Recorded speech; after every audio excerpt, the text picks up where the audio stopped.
Yo, yo, yo. What up, y'all? Howdy, howdy. Howdy, folks. Welcome back to another standard stream. Back at it. Another week of testing with Sultai Deserts, the classic on my channel as of late, for the past month or so. Ramping up, gearing up, studying up, preparing for initially RC Cincinnati, but those plans kind of fell through. Unfortunately, we still have RC DC on the table, however, next weekend. So once again, today we'll be running into a traditional standard event with our updated Sultai Deserts lists. What has changed lately? Not a whole lot, actually, other than the inclusion of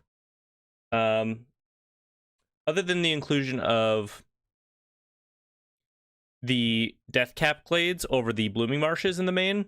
The list is for the most part the same as it's been for the past couple months since Strixhaven entered standard. Basically, I've settled on this 75 that I like. The 2 Professor Delianfell mainstay. I think Oko has become a mainstay for me. I like the spread of like board wipes across the main and side. This list is a little different compared to the one I played last stream, however, in that I'm expecting more spell-based strategies from my opponents as of late, with 4-color control taking off. Because they don't play creatures in the main at the very least, our removal suite gets entirely blanked, which is a little unfortunate, because you kind of have to be prepared for both creatures and sort of non-creature strategies right now. You still need removal for like prowess, for example, or occasionally the Selesnya toolbox lists will pop up, or Boroid's still around to some degree, landfall of course. So just taking a bit of I guess I would say half and half sort of approach. We still have a good chunk of removal in the main. So once again, the 75 has not changed from last week, but I've switched around some sideboard, mainboard cards, right? So the 3 duress that I have in my main currently were in my sideboard, swapped out for a couple of Requiting Hexes, 1 Bitter Triumph, brought in a Disdainful Stroke in place of, yeah, I guess that's it. I can't remember. Oh, a Withering Curse. I had 2 Withering Curse in the main, 1 in the side, 1 in the main now, to include a 1 of Sneaky, sort of Disdainful Stroke. I think this counters quite a lot in the meta right now, especially with even like Is It Prowess being on like Eddie Mert Crab. Every deck is going to, for the most part, have a pretty good target for the first Disdainful Stroke at the very least, and I think it gets a lot of mileage. Otherwise, yeah, pretty happy with this list. There's some small tweaks I think you could make here and there, like if you wanted to run 4 Restless Cottage, you maybe could. We're pretty likely to hit them off of the Free Strider lookouts.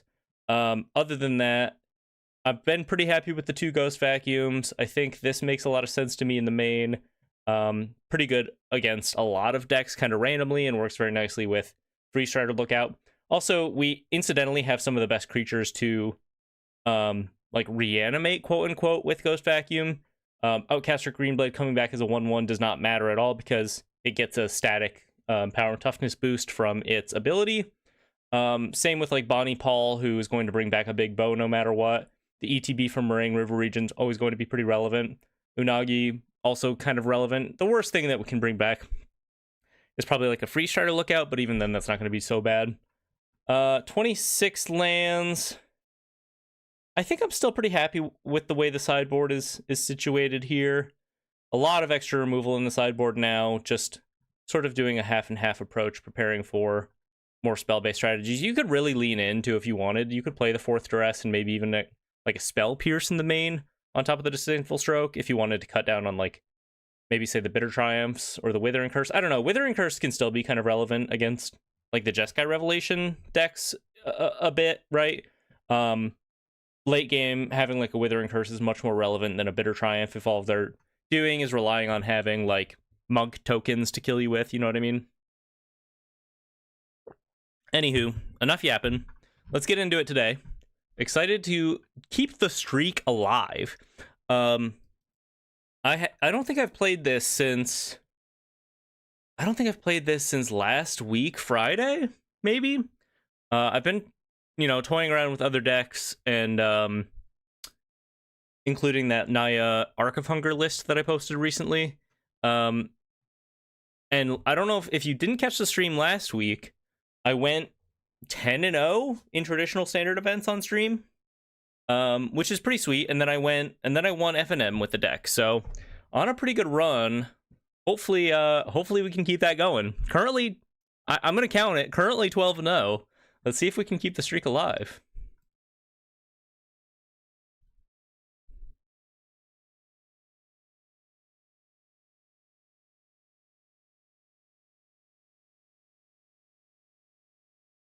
Unfortunately, not going to FNM tonight. I do love it. But,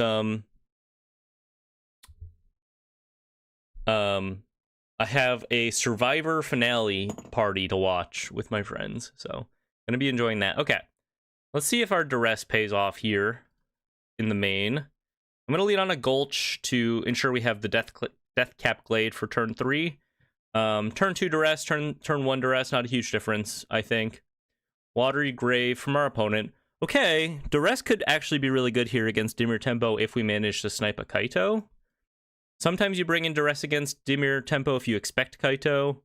Good to know what their hand is, though. Yeah, I think I'm okay with this result. Not a whole lot of blue in our main, although probably in retrospect it'd be better to lead on the Soured Springs here, as opposed to that Festering Gulch in that moment.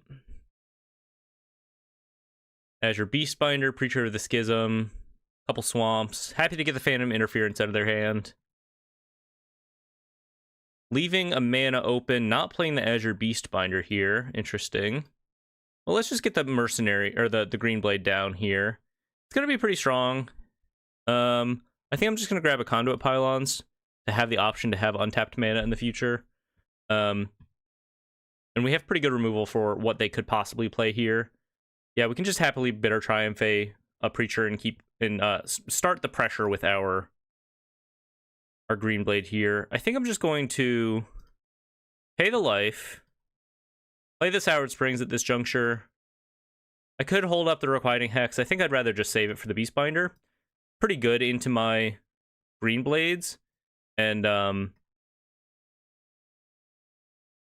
not that scared of this Siren right now, to be honest with you. Like, they can use it to ninjutsu in a Kaito for sure, but if they don't draw a Kaito, then the Sirens are not racing me, Another Preacher is pretty good for them, though. Yeah, I'm not in love with that, but I do have another Green Blade, so not the end of the world. We can force a trade. Start exiling their Preacher here. Another Bitter Triumph for us, though. Yeah, I'm just gonna jam. Deadly Cover up on top. Let's skip it. We are in prime position, I think, to just jam here. So let's go Green Blade. Let's grab another land, and we'll discard the land here, I think, to maintain some amount of life off of this Bitter Triumph.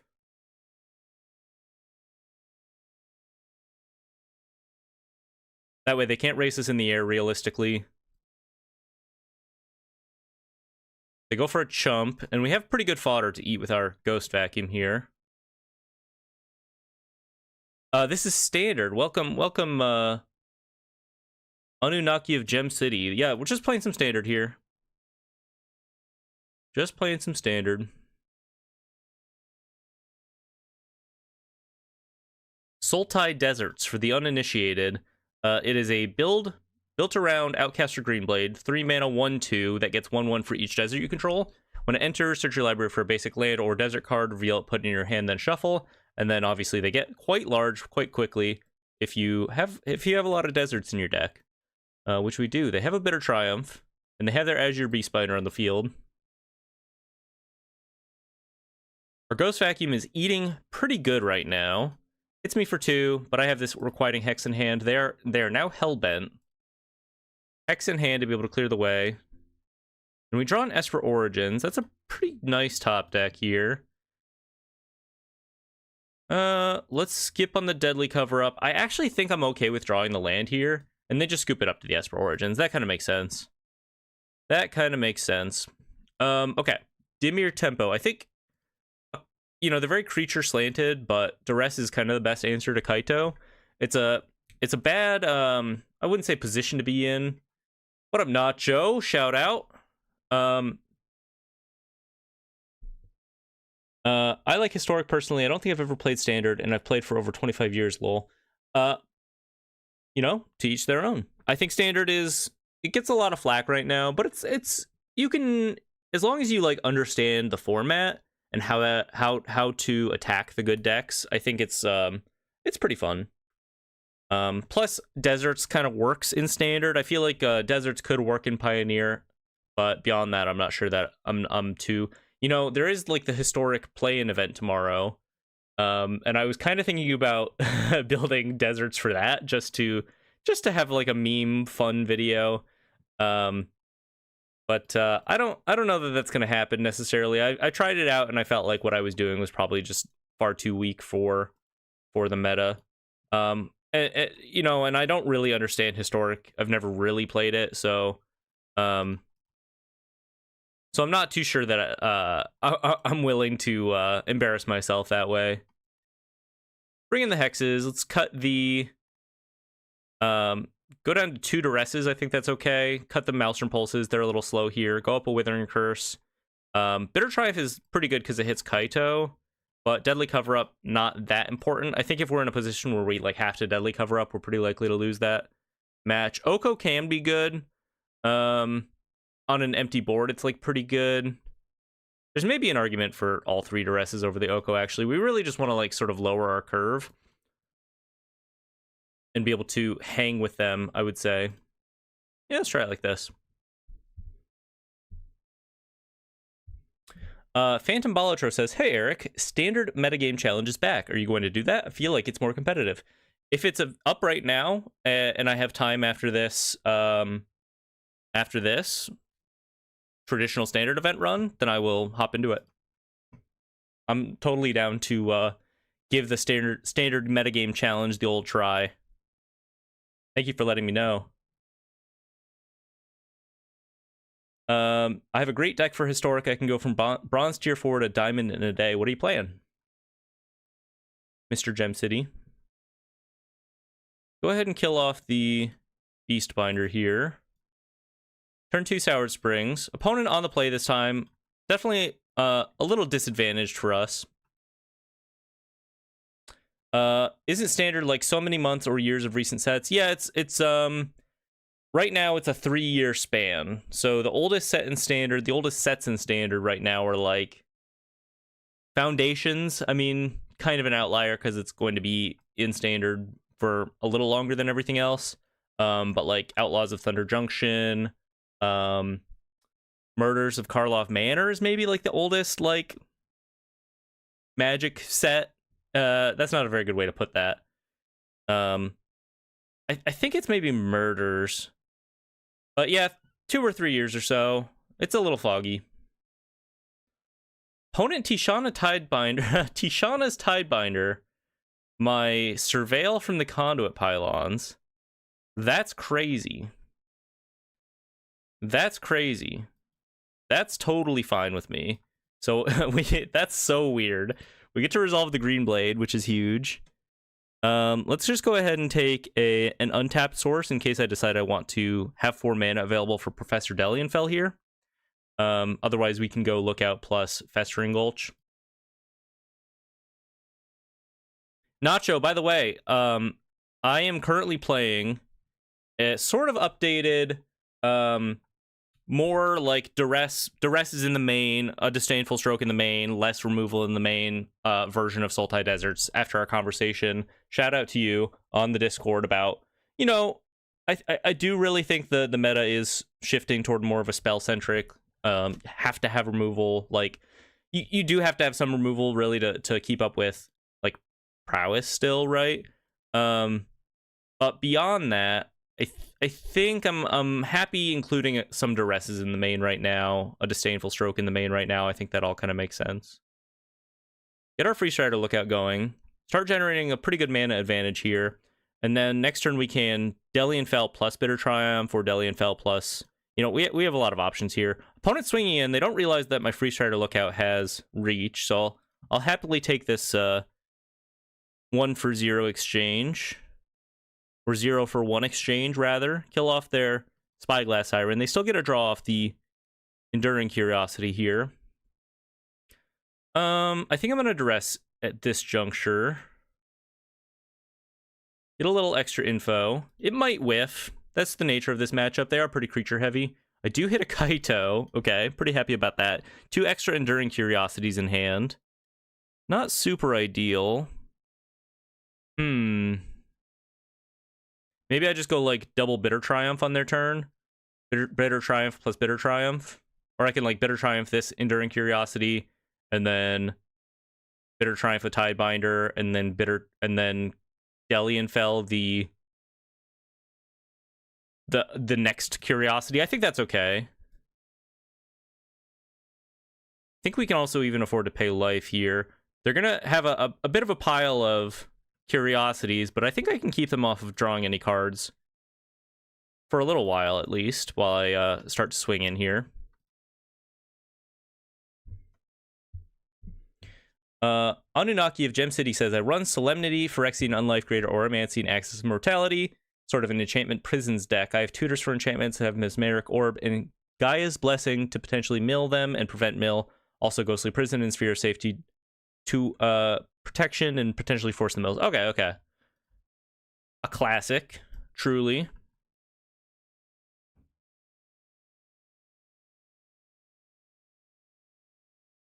Let's go Triumph on the Tidebinder. I think I'm okay with paying the life here still.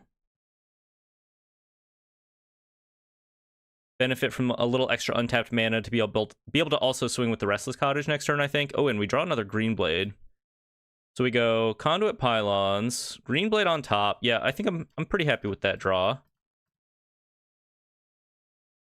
Although I am about to commit a crime. Yeah, I guess I probably should have surveilled it. It probably won't matter. But I will not be drawing that Green Blade here. Ping them with another Lush Oasis. The damage from our desert's adding up quite a lot. 4, 5, 6, 7. Wait. 7 total in this game is like crazy high. We're in combat. Let's fire up the Restless Cottage. And then next turn I get to just kill them with a desert. Putting them to 7 here. Phantom Balotra says, if you go 7-0 in the standard metagame challenge, you get 30 packs. It's insane. It sounds good. Definitely interested in checking it out. Opponent is just dead on board here, and they scoop it up. Okay. The streak is alive. The streak is still alive. I don't know if any of you guys caught last week's stream, but I was 10-0 on stream in the traditional standard challenges, or traditional standard event. And then went on to win my F&M 2 matches with a bye the round 1. So currently 13-0 win streak with deserts across those games, those matches. I don't think I played anything outside of that in between then and now. So the streak is alive, 13-0. I think. I'm trying to recall if I had a random ranked match here or there, but I honestly can't. I played I was working on that Naya Arc deck in between, so. What up, AJ Hirsch? Hope you're well as well. Appreciate you stopping by.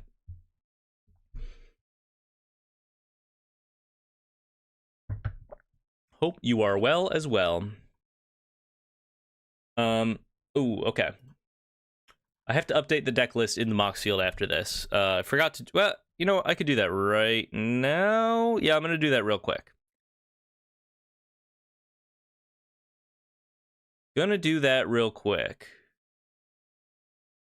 Export, copied. Okay. Let's hop back in to queue.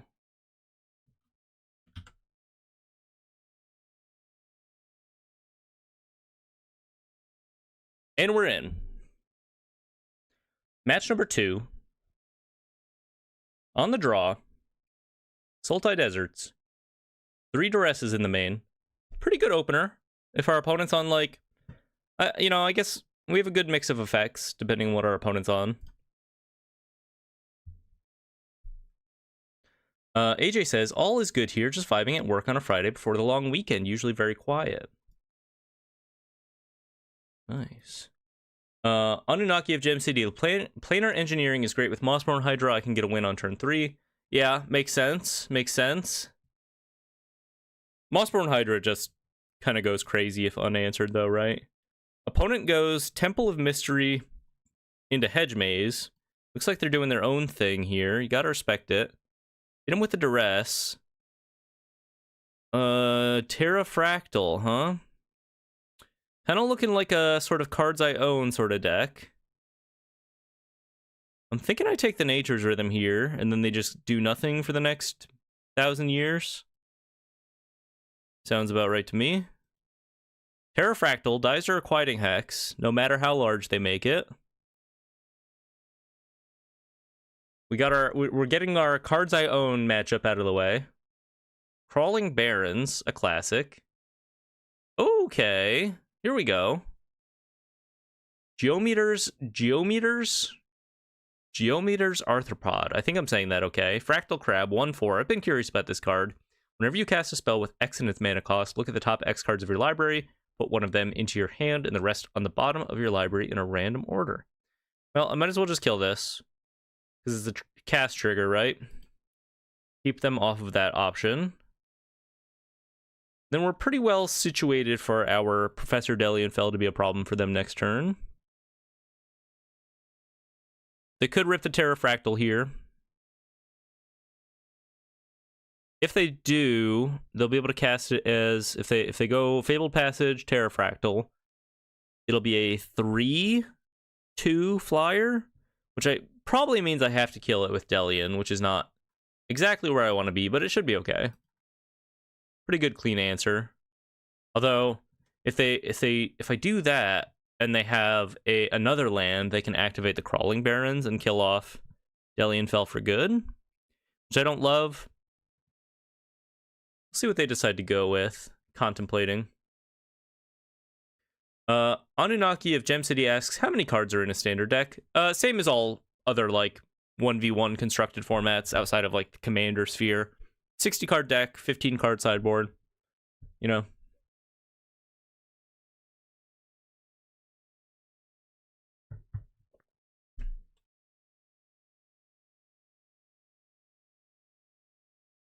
Opponent, taking their time with this one. They don't like that I killed their Arthropod. Casting, or playing their, Fabled Passage here. Fetching. I'm guessing they're strictly Simic. I'm curious to try the Arthropod. I don't know what I would do with it. Nature's Rhythm is an interesting idea. What else? Green Sun Zenith? I mean, that's not standard legal, but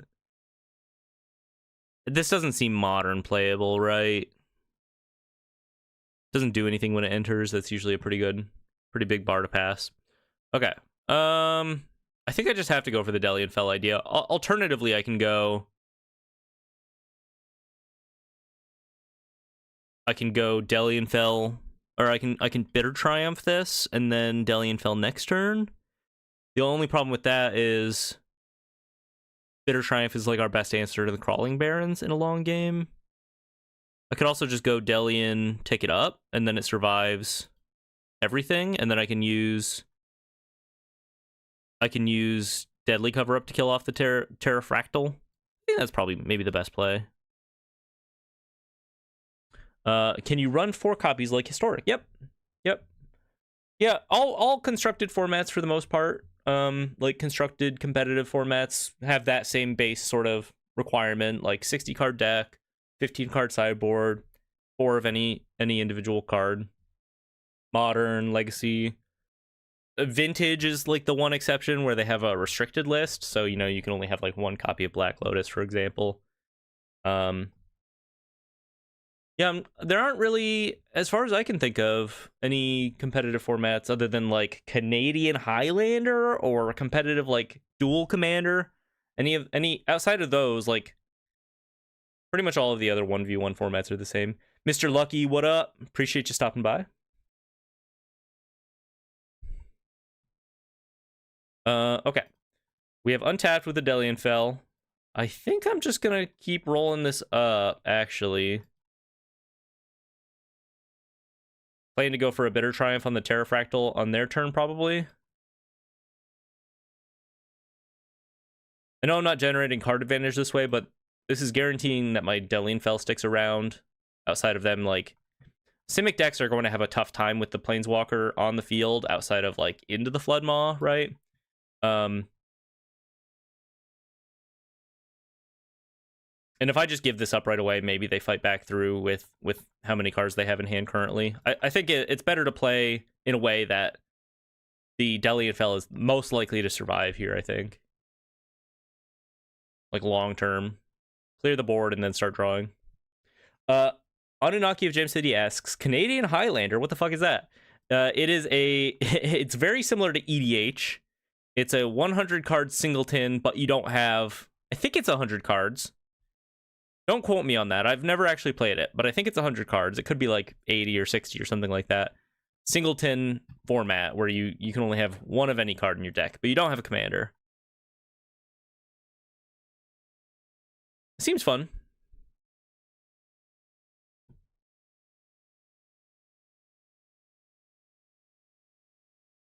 Also, it's a 1v1 format, unlike EDH typically is, right? So definitely something they could bring to Arena, I feel like. Could be a fun spot for, like, Canadian Highlander. But I think it's a pretty casual format. I don't think it's, like, officially recognized by Wizards, necessarily. Repulsive Mutation onto the Terrafractal. We have a Bitter Triumph backup. Feeling pretty okay here, although having to give up both of our Bitter Triumphs is kind of tough in the face of the Crawling Barons existing. Still, it's only a 2/2 right now. If they activate it, it'll be a 4/4. So we have a window to draw cards off of Delian Fell here. Hit a Maelstrom Pulse, and then we can fully cast this Esper Origins. Feeling pretty good about that. We draw into a second Esper Origins off of the first one. This is why I personally really love Esper Origins as a card advantage engine. You know, the fact that it surveils means that you have that possibility of just, like, surveilling into extra gas, like Esper Origins, self-enabling, right? Pretty nice.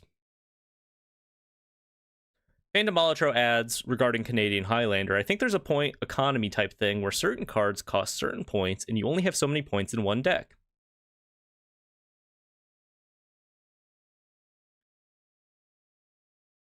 And Anunnaki of Gem City adds, that's different for sure. Not hateful, I'd try it, but the name is hilarious. I just think of an angry Canadian goose. Yeah, it's got a good name. I don't know where it came from, but it seems like a fun format.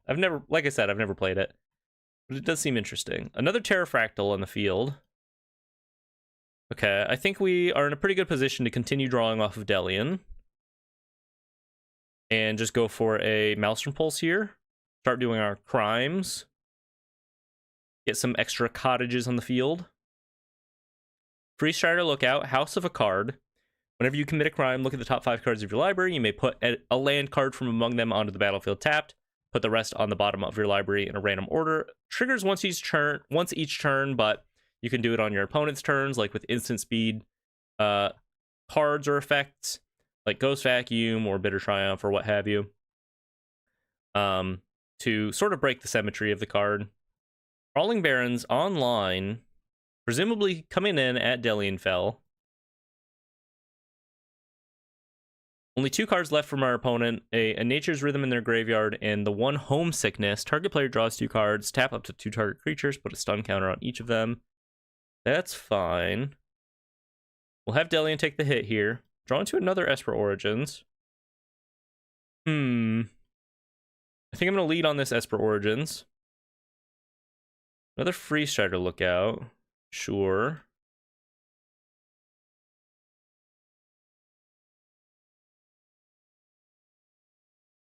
I'm going to continue to draw. Okay. We hit a Soured Springs, which means I can play another Lookout, do a crime, double trigger the Lookouts here, try to dig for more lands, and then eventually overwhelm my opponent with my Restless Cottages. Whiff on the second trigger. Not the end of the world. Swinging for 3. I think I might just have to chump a Barons here pretty soon, but that's not really the end of the world. We're starting to really threaten a big, like, Anthem attack with our third chapter of Esper in here. Fire up both of our Restless Cottages, give them +2/+2 trample, and swing in for 1,000,000 damage. Although, So they're kind of at a position where they have to decide: do I just like pass and hold up homesickness, or do I pressure the Delian Fell with the Crawling Barrens? And it looks like they're opting to homesickness on their turn. Taps down my Lookout and my Modwin, so this won't be able to attack, but its effect will still trigger on the important turn. They deal 1/2 Delian Fell here, draw into another one, add double green, a lot of mana to work with. I don't think I have lethal here. I think I'm just going to go for a redraw. Withering Curse. Let's get another Esper Origins on the field, Esper Modwin. Actually, do I want this Gulch? I guess I want the Gulch. I have 2 Lookouts on the field. I'm pretty incentivized to go do crimes, right? I guess I get to do a crime with a Restless Cottage if I want to, but I think I'm just going to reset my Delian Fell here. Kind of win on all axes. Trigger the Lookouts. Get more deserts. Do more pings. That damage alone is adding up pretty quickly. Go for a new Delian Fell. Roll it up to 7 this time. Hit them for 3. I guess I can cast this other Esper Origins. I have a lot of mana to work with. Skip on the cottages. What up, Depot? Appreciate you stopping by. It's going well. Currently 1-0 in this traditional standard event. And then afterward, if I have time, I'm going to attempt the metagame challenge. Metagame challenge. Excited to put the list to the test. Paradox Surveyor. Currently playing against Simic cards I own. It seems like maybe there's a little bit of a sub-theme with Geometers, Arthropod, the Fractal Crab, but other than that, it's a little bit of a loose list, in my opinion. It's a little loose. Repulsive Mutation does seem kind of good with the crab. The problem with these colors specifically is, like, anytime you're trying to do a slow game plan like this, you have no way to recover against decks that, like, go wide. I think they're almost incentivized to play a third color for board wipes, like splash into white for Day of Judgment or something. It's really hard to recover once your opponent has creatures on the field, in my opinion. Trigger our Esper Origins. I once again fell into the classic trap of not setting a stop to be able to fire up my Restless Cottages and give them the trigger. Definitely something to be in mind, mindful of when you're playing Esper Origins, that, like, Arena naturally wants to, for whatever reason, resolve your trigger, right?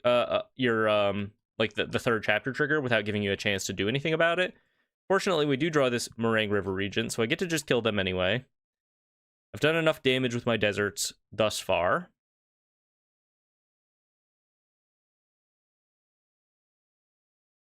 There is Aetherize, mentions Depot. That's true, but Aetherize is not a good permanent answer to those kinds of boards, in my opinion. I'm not, especially, like, once you're aware that your opponent has Aetherize, it's so easy to play around in a way that, like, Day of Judgment is not quite as easy to play around.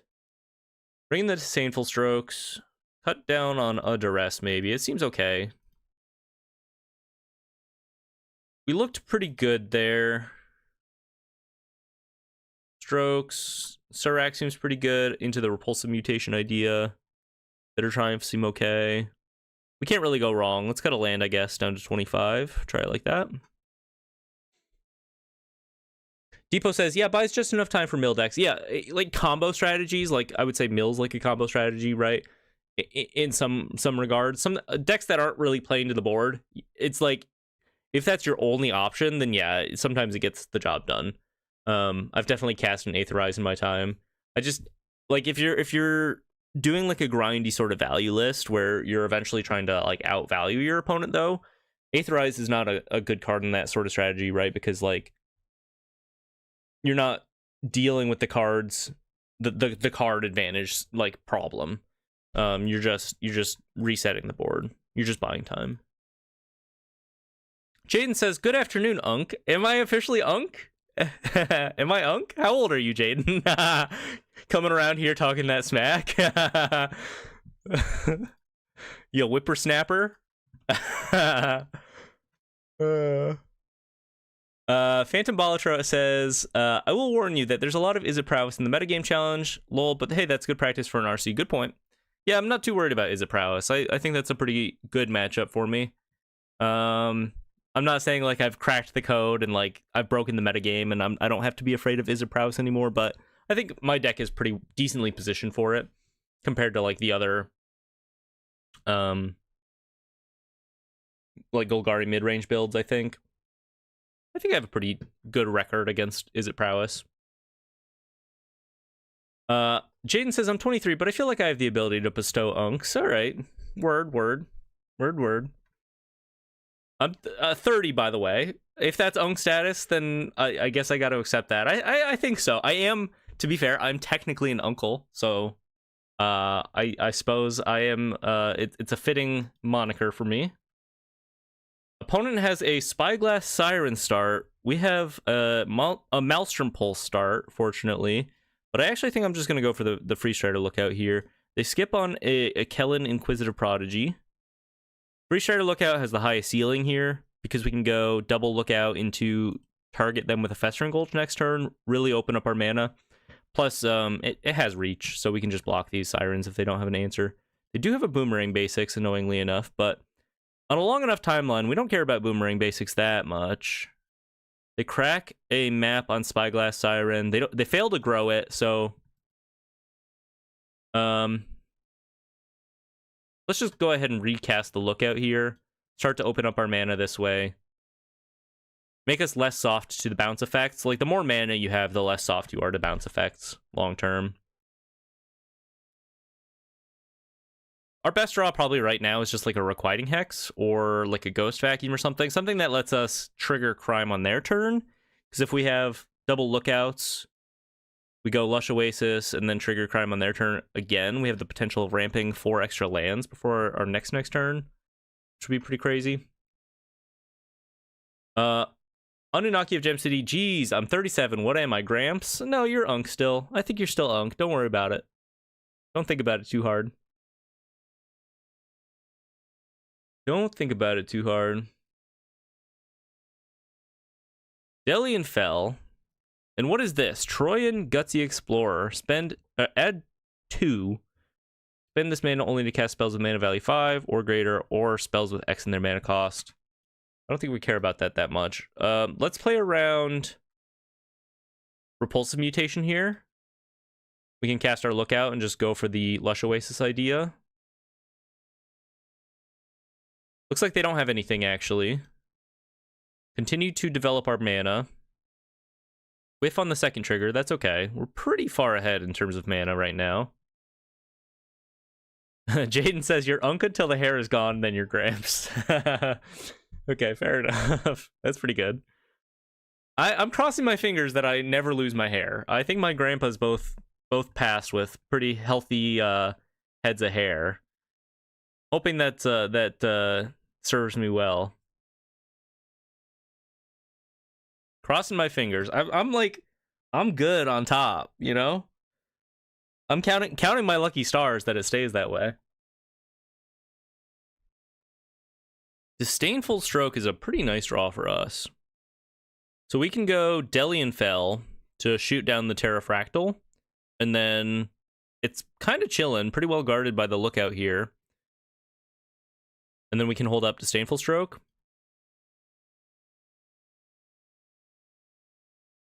In case they have some other big thing. It may not be immediately obvious either, but like countering your opponent's spell is a crime. So it will trigger your Free Strider Lookout, right? Like targeting your opponent's spells even. Not in a rush to Maelstrom Pulse these Sirens now. They're pretty well guarded against. I'm just like way too far ahead, I think. I actually have like good real cards in hand too. They're sitting there praying that I have 5 lands in hand, but that is not the case. Looks like they're thinking about drawing a card, then discarding a card. No?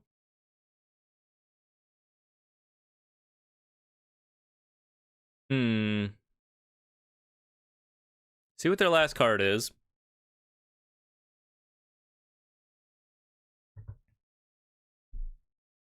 Nature's Rhythm for 4. Missed me with that. Trigger the Lookouts. You fell into my trap. Grab another Restless Cottage. Seems good. Grab another Restless Cottage. Seems good. And, I gotta say, I feel like I'm winning now. I feel like I'm winning by a lot. I think I'm gonna go for Oko, make an Elk, copy my Lookout, play another Lookout. Do I have enough mana to kind of do everything here? 1, 2, 3, 4, 5, 6, 11 total? 4, 7, 10. Okay, so let's redraw first. I could also just play the River Regent. Pretty big deal here. We hit a Lush Oasis. Okay, let's go Lookout. This is kind of even better. I'm not that in a rush to Maelstrom Pulse anyway. I can just do my crimes with the Lush Oasis now. They're reading Oko the Ringleader. Everyone stops to read this card. 25-cent Planeswalker, by the way. Buy yours while you can. They're gonna pop off, I swear. Any minute now. I actually think this card is, like, kind of decent in Standard. In this list specifically, I don't know. Outside of this list, I'm not sure, but... let's wait on our land drop. We'll go ahead and use Oko's ability to turn it into a Free Strider Lookout. Which means I'm going to get 4 crime triggers, assuming they don't block one of my Lookouts here. Like, block and kill. Which they might. But I guess the result's kind of the same either way. They just take it. They take it on the chin. Okay. Go ahead and do crime. Trigger our 4 Free Strider Lookouts. I think this is maybe the most I've ever triggered in one turn. I'm definitely going to whiff on some of these, I think. Ping you with a Lush Oasis. Ping you with a Festering Gulch.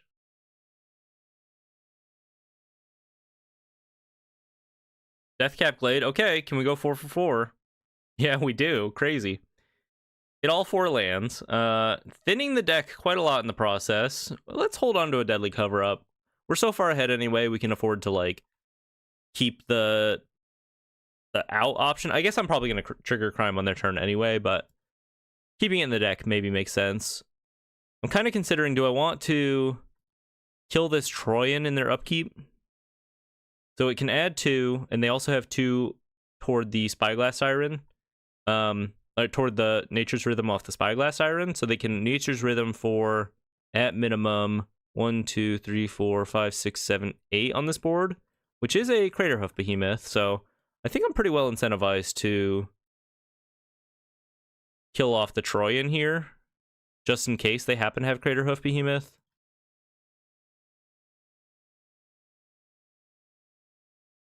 Trigger my crimes again.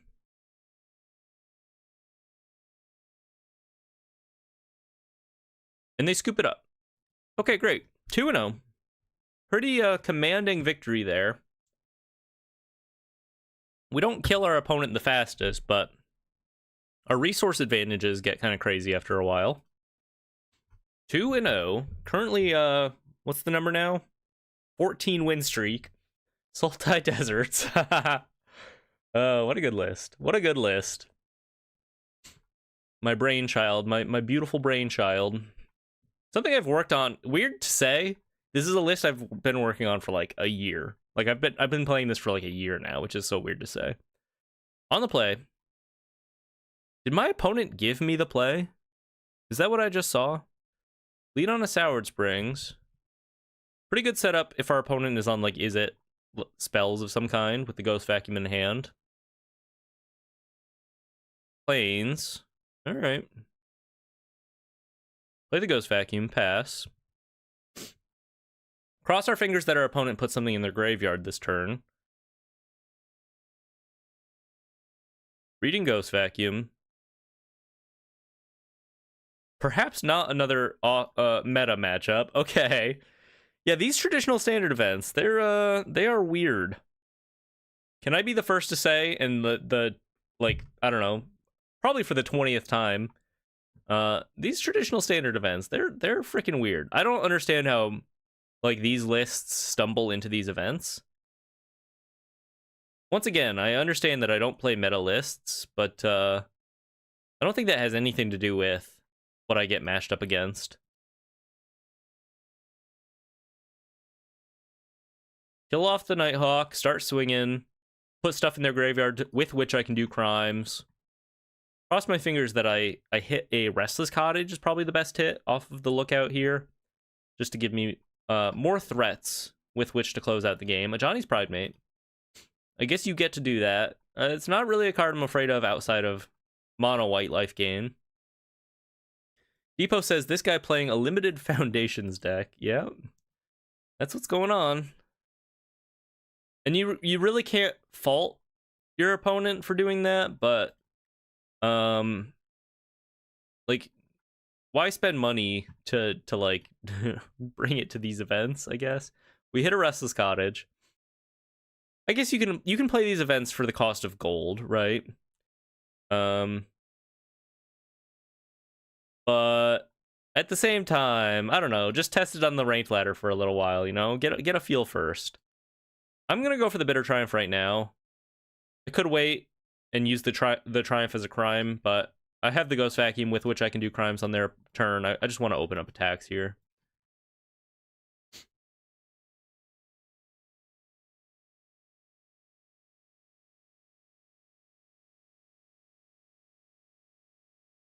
Honor-bound Page. Okay. It is a 3/3 first strike, which happens to be quite good against my Free Strider lookout, so maybe I just wipe the board next turn. Swing in with the Siphoner. That's fine. Do crime. Hit another Restless Cottage. Kind of huge. Esper Origins, kind of huge. Okay, well, maybe I just better Triumph the Page then. Discard the Esper Origins here. Keep the pressure up. What up, Turd Gobbler? I like the casual shade we're throwing at the opponent, LMAO. It's less it's not something that's directed like you're right, but I'm not trying to be mean-spirited about it. It's more so just like a symptom of like maybe the way Wizards presents like what's going on. They're probably an adult, they can probably make their own decisions, but like I don't love being the one to kick their ass, but I'm going to kick their ass, you know? And it just makes me think, like, if they had known that this was, like, what the matchups would be like, would they have made the choice to play in this event, you know? It really screams, like, new player to me. And I feel like maybe there could be more efforts made to be like, hey, you're going to get your ass kicked if you're playing, like, commons in this queue, you know? You sure you want to, like, Clippy pops out or Sparky pops out from the bottom of the screen with a text bubble that says, are you sure you want to queue for the traditional standard event with 75 commons in your deck? Did you mean to queue for Hopper? Have I already done a crime? I don't think so. 2 crimes. Oko, the ringleader.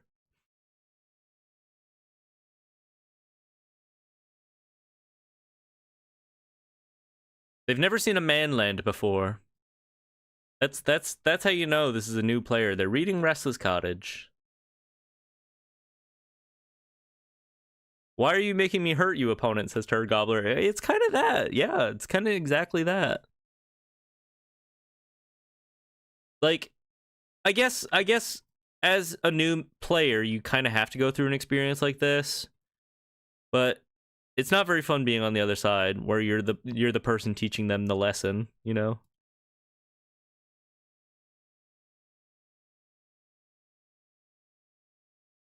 I guess it is what it is. Angelic Destiny, a classic. A classic. Now your Sanguine Siphoner is a 5/7. Back to me, set an upkeep stop. Fire up the Restless Cottages.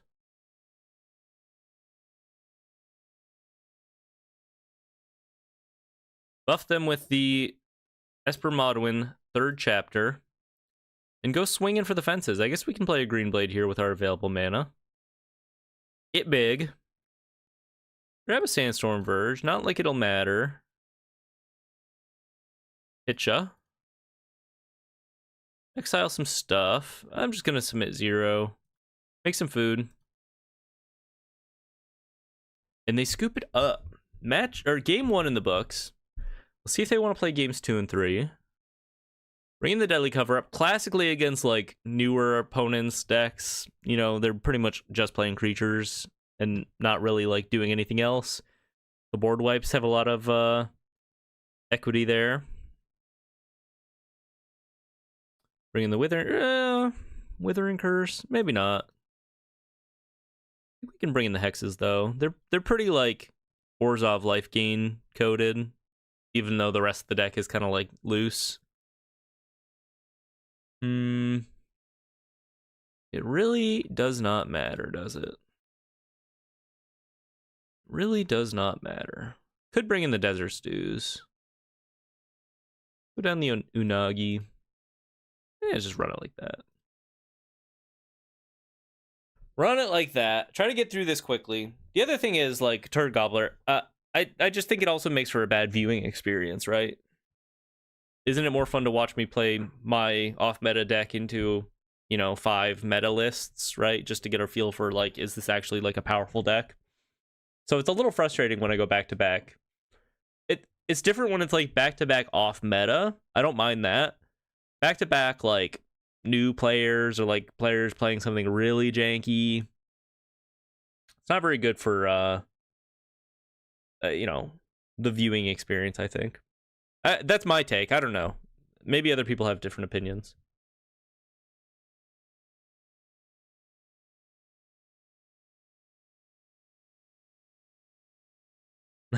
Depot says, maybe post sideboard is going to blow our mind and he's bringing the bombs out. Okay, I'll cross my fingers, I guess. We'll keep this. Need to draw another land. Esper Origins should help. Turd Gobbler says, nah, I enjoy you mewling haughtily about your deck superiority. It's not that. Come on. Let's be real here. Come on. I'm playing rares. My opponent is not. Like, sorry. That's just how Magic works. Like, obviously, like, if we were talking about your opponent bringing a like an actual true blue pauper deck into current, like, standard, maybe an actual pauper deck with that pauper, like, card pool has a chance, but a deck from standard that's all commons just cannot survive. I say this with love. Well, yeah, I know.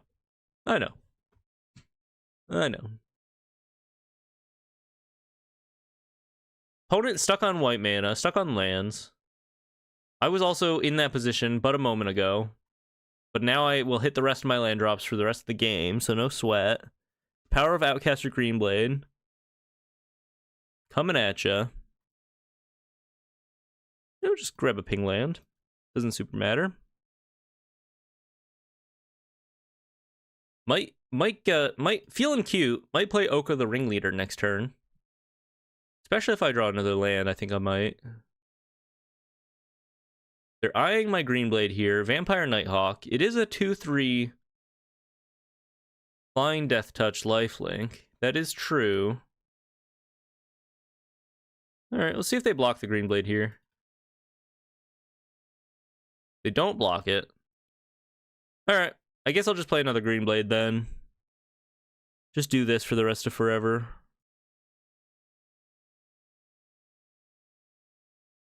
Missing a damage by swinging first, but if they blocked it, then that was a good window to play Oko. Depot says, Eric needs a top hat and a monocle while he gloats. Look at my superiority of resources. Can tell he plays Monopoly competitively. Well, come on. 3 mana, 2/3 Flying Death Touch lifelink. Come on. It's just not enough. To be fair, I am casting some, like, ginormous uncommons. Skip on a Restless Cottage here. Hit you for 6-7. Play a third Green Blade. They're ginormous. I guess part of it too is just like, wouldn't it be nice if new players understood like you can play budget decks that are good, you know, and not like I don't know. Obviously, like half the fun of Magic, I think, for everyone is putting to get like trying to make your own ideas work, but it's so hard to make something good when you don't have when you don't have a concept of what the bar is. Like you need to play the format long enough or be playing Magic long enough to understand like, hey, like these cards together just won't actually compete with what my opponent's doing, you know? I don't know. It's really hard as a new player, I think, to it's a monumental task to learn the game, like in a way like where you understand what your opponents are doing completely. You don't have to read the cards, like so on and so forth. And it's just sad to see like those new players wander in to get their ass beat. Anyway, on to the next one. Match number 4. The streak is alive. Currently 15-0. I'm counting last week's run on top of this for those that are recently joining. And the 2 wins I had at F&M. To be fair, not the strongest decks that we've come up against here. See if this changes here. Island Sleight of Hand with the Final Fantasy, presumably. Yep. Art style. That's a pretty good sign that we're in for a relatively meta matchup. Pretty easy probably to put them on like either Spell Elementals or something of that ilk. Typically, the prowess decks aren't looking to rip Sleight of Hand turn 1. Lead on a Restless Cottage here.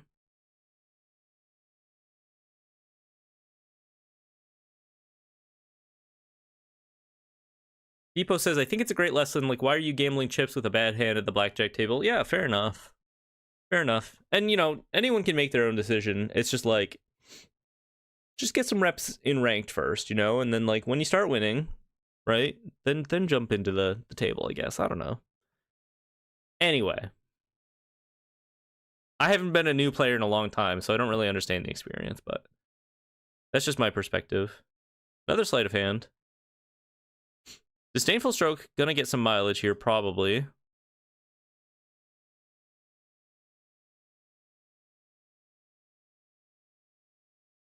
Playing kind of slow. Let's not pretend the top 2 cards of your deck are gonna be game-changing picks here. It's one or the other. Both are probably pretty good.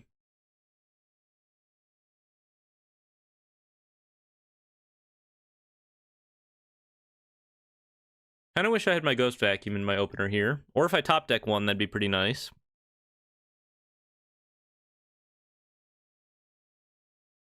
Esper Origins. Let's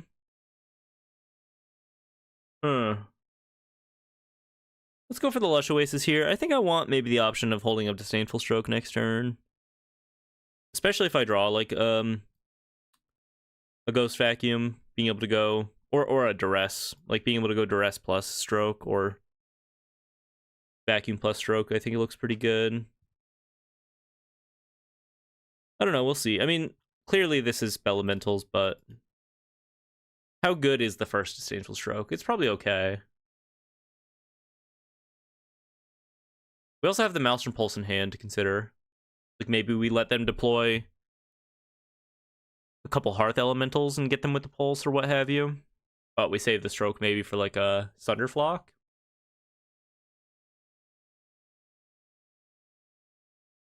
I don't know. Riverpire Verge. 3 mana available. I'm gonna hold on to the Free Strider Lookout and just pass here. I think these lists more and more are playing like Get Out, and I don't know that I really want my Lookout to get countered here. Maybe it's okay. So they counter it. They'll have 3 minimum spells in their graveyard, they get to cast a Hearth Elemental. And then next turn I get to go Bitter Triumph and hold up Stroke. Yeah, maybe this is just, like, better for the curve.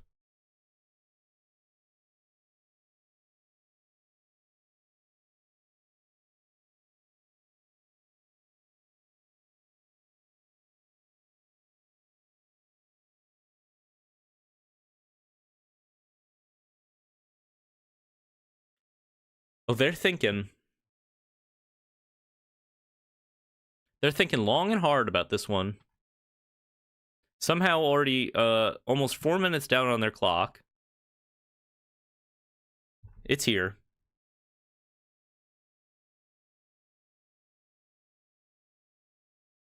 Anyone have any fun plans for the Memorial Weekend? For all my American comrades in chat. Or whatever. For anyone that celebrates Memorial Weekend or gets to enjoy an extra long weekend because of it. Looks like this is double Burst Lightning on my Freestrider lookout, bumping up their instant and sorcery count into the graveyard. For cheaper elementals. Tapped Spirebluff Canal. Tapped Spirebluff Canal and plots a Slickshot show off. Huh? I'm gonna keep the river region on top. I think Coil and Catch looks pretty good right now. Let's just pass. We'll hold up a Bitter Triumph for a show off. And they just pass. Interesting. Yeah, I think we just continue to do this. Huh.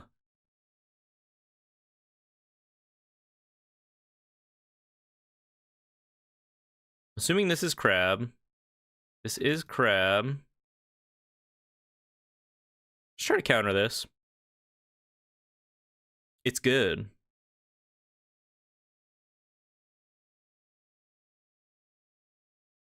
I'm hoping they play the show off so I can Bitter Triumph and get the Esper Origins in my graveyard. They do play the show off. Steaming Sauna. That's not bad. They do have a Maelstrom Pulse, which is nice. Let's discard this Esper Origins. Actually, if I'm going to Maelstrom Pulse, maybe I just plan to cast the Esper Origins. No, because then I get to hold up Bitter Triumph next turn. If I do it this way. Deathcap Glade. Yeah, I'm just going to pulse the Sauna here. Keep him off of the card advantage. Play a Glade, pass it back.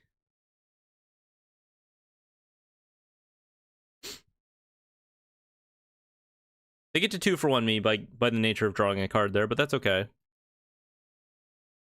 What up, Moonello1? Appreciate you stopping by.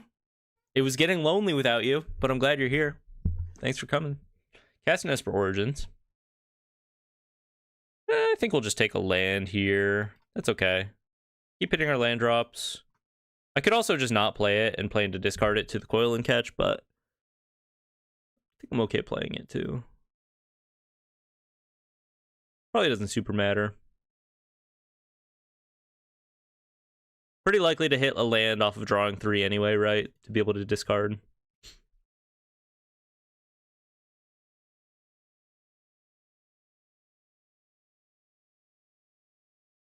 Another Crab. Okay. Let's go for the Bitter Triumph in their upkeep here. Taps my Moduin.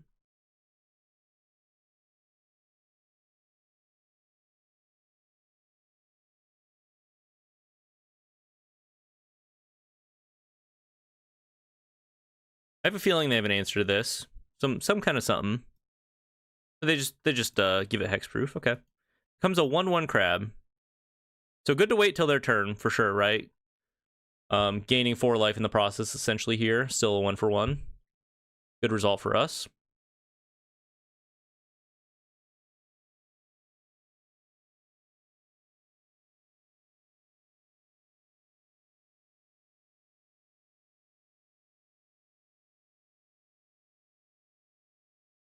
They're I think their instant and sorcery count in the graveyard is too high to really positively impact with like swinging with a cottage at this point. They do have a Storm Chaser's talent, which is not super ideal. No way for us to interact with that. Let's see if they decide to tap out, return something here. If I were them, I think I would, kind of no matter what, right? Surely. The question is, what do they grab? Maybe just like a sleight of hand, or maybe even a secret identity, I don't know. Burst lightning. Probably just a sleight of hand, right? One card left in hand. They pass. Huh. We draw into a green blade, which is kind of nice. Pretty big right now. I wonder if they have a get out in hand, which is why they would pass there, to be able to counter this. No? Maybe another crab? That's the only other thing I could think of.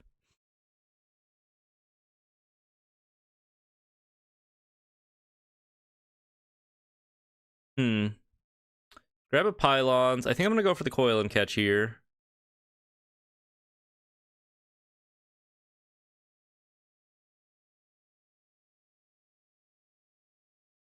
I probably should have played the green blade post-combat in case I had another crab, right? Definitely an error on my part here.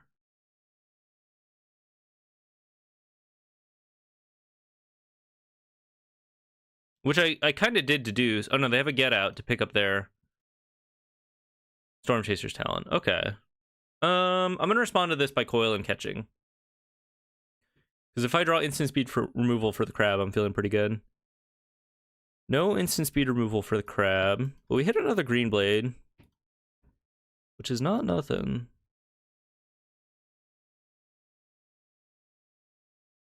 And I don't think I've played a land yet.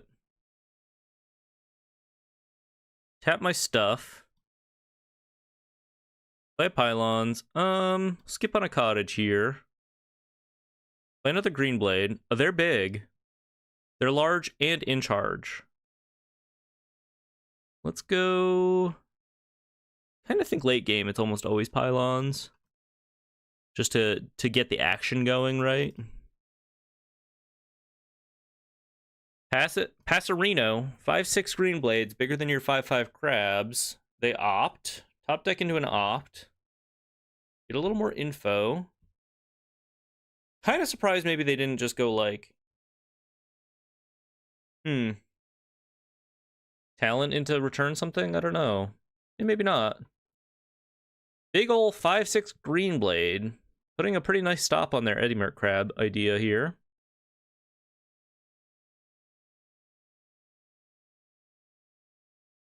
Opting here to bounce my green blade, perhaps? To be able to get a 9 power attack in. Put me to 9. Okay, I guess. Let's set an upkeep stop. Gonna be triggering our third chapter of the Espermado in here. Impractical Joke. Keep it off of blocks. Okay, best case scenario for us, probably. I might just have a lethal crackback here, actually. I definitely do. If they swing out with the Otter and the Eddie Merc Crab, being able to fire up the cottage, swing in for 16 plus 6, trampling. A cool 22. I think they're still dead anyway. Put me to 4. Or they're not dead, but they're gonna have to give up the Eddie Merc Crab. They're gonna have to chump with the Eddie Merc Crab, which is not like exactly where they want to be, right? Fire up the cottage. We're requiting Hex onto the Otter, blighting onto our Espermado, and that's about to die. Throw into a deadly cover-up.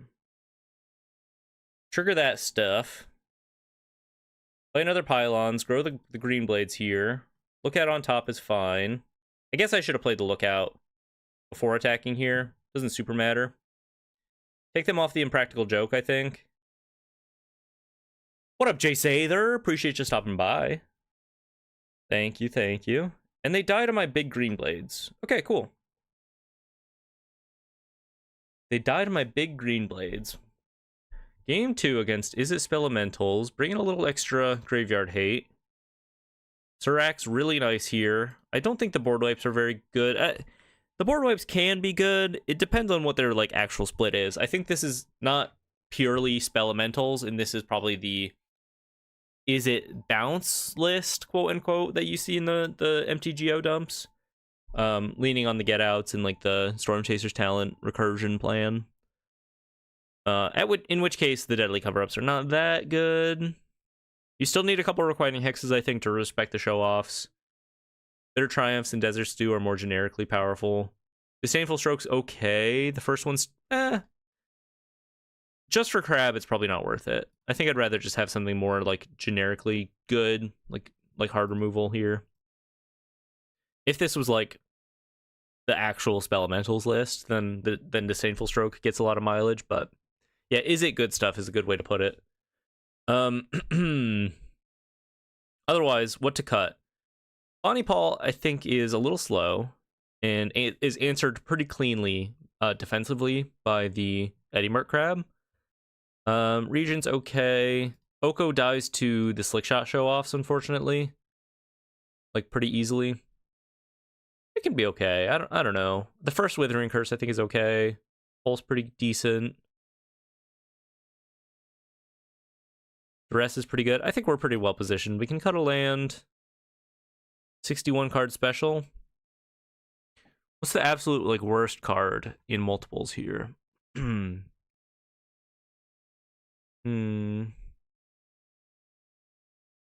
Esper Origins, maybe? 61 card special. Maelstrom Pulse can be good. Maybe we don't need 2 ceases here. Just run the first one. Try it like that. Depot says, might play some Opus Maestro today. Seems fun.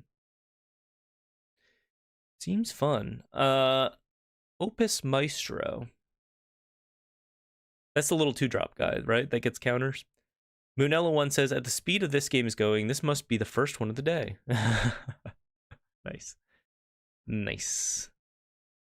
Keep a Duress, sure. Yeah, I think this hand looks pretty good. Turn 4 Delian Fell. Look out along the way. Opponent plays a Storm Chaser's talent. Duress, unfortunately, not going to be able to stop their Boomerang Basics shenanigans here, really. That's okay. I think Duress is pretty meaningful as far as just, like, hampering the ability of the Slickshot show-off player to do, like, busted turn 3 kills. Even if I just get to cast it on turn 2, right? They rip a Flow State. Man, this card just does not look good when you don't benefit from the second card, right? People like are kind of gaga over Flow State. It's okay. It's been fine, I guess. I don't know. Take their stock up. Leave them with a Roaring Furnace. Pretty happy with that result there. Lots of lands in hand.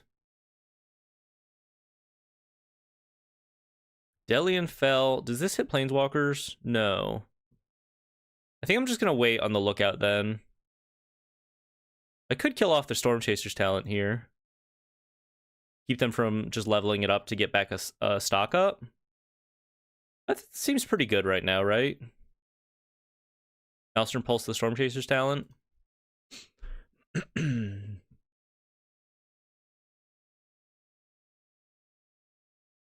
And then I use a Delian Fell here to kill off the Otter. And they're not going to be able to crab me in response. I think I like all of this. Plus with the second Delian backup. Unagi in hand, pretty good against them too. Like if they tap out for a Steaming Sauna and I just Unagi, then we both draw a million cards. So kind of all that parity there. Steaming Sauna on the field. Breeze Strider Lookout. Let's go ahead and trigger the draw with the Delian Fell here. Missing on land drops a little, unfortunately. I guess I'm just going to go Esper Origins here. If I play the Lookout... okay, both of these are good draws. How do we want to do this? I guess I just leave them both on top. And then plan to redraw off of the Delian Fell.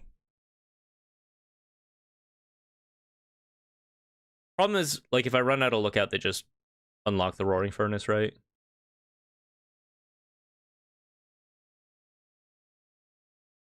I may or may not win this one. I don't know. We're kind of at parity right now. My cards in hand are very good, but missing a land drop hurts quite a lot. And if they have like a crab exactly right now, it's very good for them. And they will be able to cast it. So let's redraw here. Go for the Lookout. We'll go for the Gulch. Unless they counter this. I mean, I'm still going to play the Gulch, I guess. They get out. Okay, that's fine. Get our Ghost Vacuum online. Pass. We'll wait on the activation. I can keep them from getting a good flow state in just by having the Ghost Vacuum here. They play a crab. That's fine. They just run it out.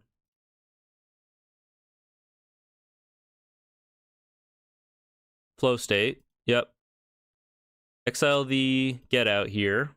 It's the only instant in their graveyard currently. Resolve your crappy ass flow state. Who gives a fuck? He's so crass. Sorry. Steaming Sauna. Trigger. Eddie Merc Crab Part 2. Just run it out. I don't quite understand this one. Fine. Draw a card. Lose a life.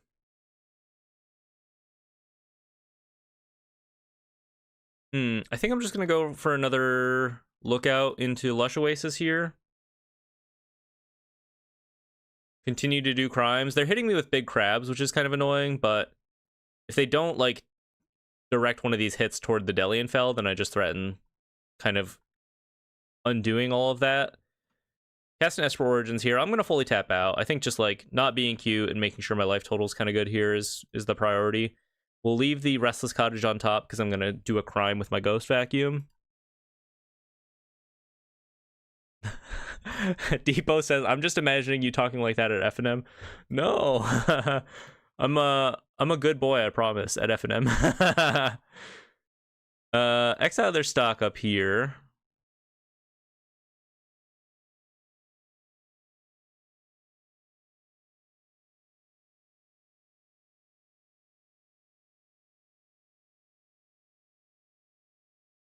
Swinging in with the crabs. Kills off the Delian Fell. Okay, fair enough.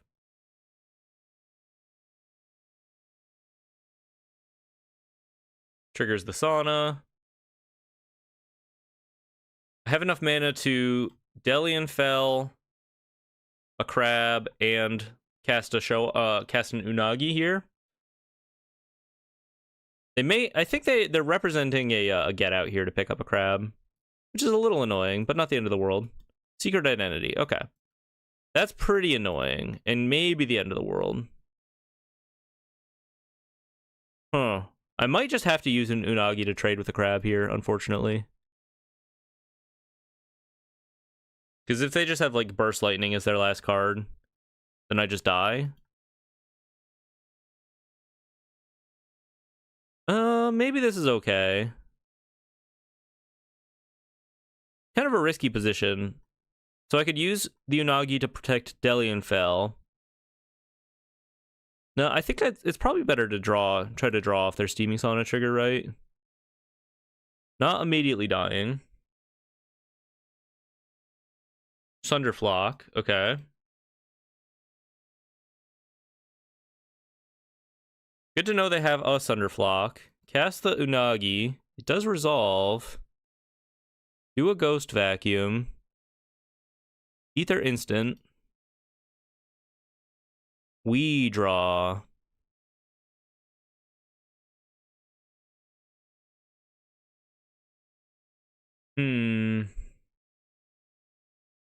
Start getting a little bit of life total back here with the Esper Origins, I suppose. Cease on top. Does that do anything for us? I don't think so. We'll take the Green Blade. Gain a little life. Let's try to get out. I think we have to get out of kicked Burst Lightning range here by going double Esper Origins. Withering Curse on top. Do I want that? I mean, eventually it's quite good, right? I just don't have a guaranteed way to gain life outside of, like, activating my Restless Cottage and making food.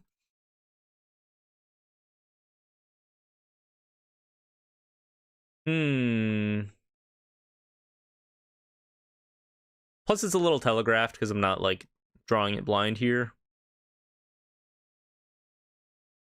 Hit an island. Not great. I'm gonna play the island here just to pretend I maybe have Disdainful Stroke, which they saw game 1. Talent. Not super good here. Levels up the talent, okay. Targeting. I don't think so, Bubs. I don't think so, Bubs. Swings in for 5. It's good. Good confirmed. Steaming Sauna. We draw. I hit a Duress. Is kind of nice right now. Lots of mana to work with here. I think part of this turn has to include swinging with the cottage. Maybe. It's bad into the crabs, but gaining the life could be important. Although Free Starter Lookout has reach. Worst comes to worst, I can throw it in front of the Thunderflock. Okay, so let's go for the Lookout. Let's do a Duress. See what they're repping. See what they're working with. Hit a cottage. All lands in hand. Huge for me. Okay. So if I double Esper Origins here, I'm officially safe from Burst Lightning. No matter what, basically. Skip on a whole mess of lands. And then I think my opponent dies to, like, a Duress on top. I think my opponent dies to my big-ass, like, Alpha Strike next turn. Let's make sure we set an upkeep stop here. I have a lot of Restless Cottages to swing with. I think I just pass.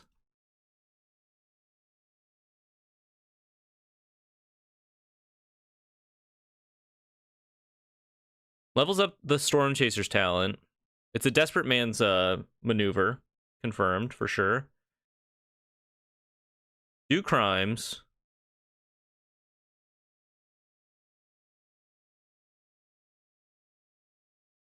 Greenblade on top, sure. 5 mana available. Triggers their Steaming Sauna. We draw. Let's go ahead. Exile a Sleight of Hand out of the graveyard here to keep them off of Crab as an option this turn. Hit a Festering Gulch. Okay. I'm gonna set a...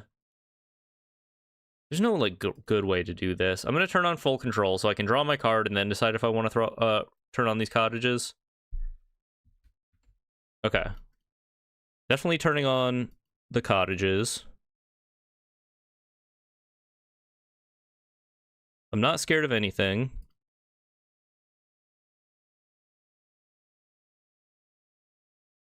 And then with the extra 2 mana from my other Esper motto in here, I can turn on the last one. Okay. Fuck you, Arena. I thought I did everything right, and in the end, it did not matter. And they die. Great.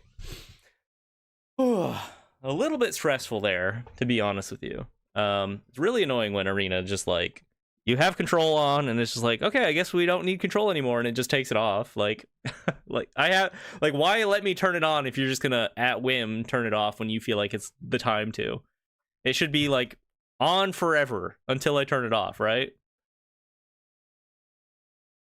Drives me crazy. Just things that don't happen in Paper Magic, you know? Just, like, another weird, like, skill you have to have is managing the Arena interface good, you know?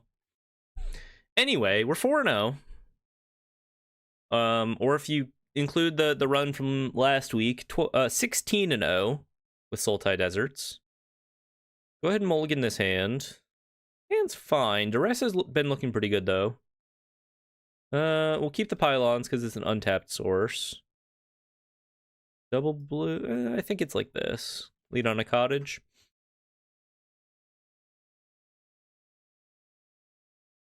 Stomping ground. Freeze Strider Lookout. See if Duress hits anything. Could be all creatures. It hits the ooze. It's not bad. Play a Lush Oasis. Could be a pretty strong start for my opponent here. I should have maybe considered going Festering Gulch, just to have double black on turn 3, in case I top deck a Withering Curse and I'm like so in this game. Outside of that, 100 Sultai Deserts, Century of the Deserts. 100 seems pretty unlikely, but it would be kind of crazy. I think I'm just dead here, right? Best I can do is play a Free Shard to look out here. Draw into a Green Blade's okay. I mean, they have Michelangelo into Ouroboros. Like, I have to have Deadly Cover up on the next turn. I'm just dead here. I'm just dead. Sometimes they have it. Depot says it's almost time to root for the underdogs against the Evil Desert Empire. I don't know. When your opponent's doing shit like this, I don't think you can feel too bad about Deserts taking the dub. Here we are. Okay, you did it in game 1. Let's see if you can do it in games 2 and 3. Take out the Duresses. Bring in the Disdainful Stroke. I love Disdainful Stroke against Ouroboros, personally. Bring in all of the removal. All of the removal you could ever want. Let's go down Oko. Let's go down the Unagi. Let's go down the River Regent's okay sometimes. Let's cut the River Regent. Bonnie, I think, is decent, actually, because it spawns Bo, which is actually, like, big enough to contest their board sometimes.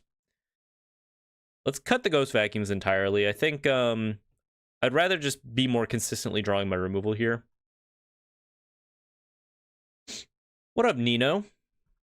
Appreciate you stopping by. Nino? El Nino? All they had to do was ban Nader and Storm Chaser. What's Nader? Badgermole Cub? That's the only other card I can think of. Nader. Let's go ahead and cut down on Esper Origins. I think is probably a little too slow here. It's fine.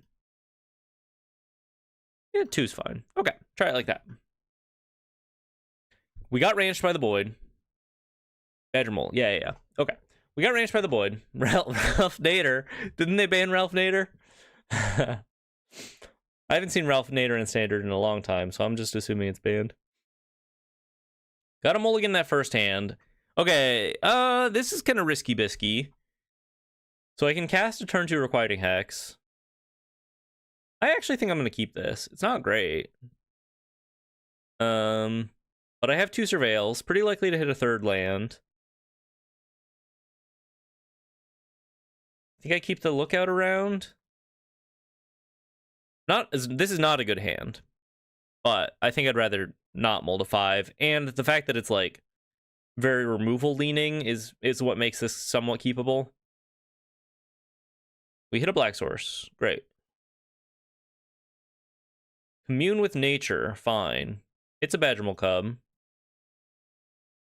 Turn 2 Cottage. They kept a 1-lander? Oh, baby. Green Blade on top? Oh, baby. Okay.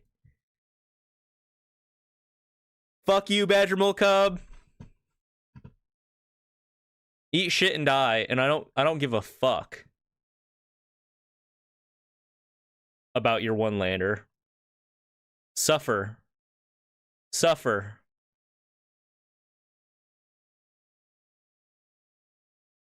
The reign of deserts. It begins now. Tapped land. Pff. Oh, you're so toast. Let's fire up the cottage, baby. Fire up the cottage. Hit him where it fucking hurts. Who's got a mana advantage now, bitch? Who's got a mana advantage now? I never said Badgermole was okay. I just said it was like maybe not ban worthy quite yet. But the play patterns, if you don't have interaction, are really annoying, I will admit.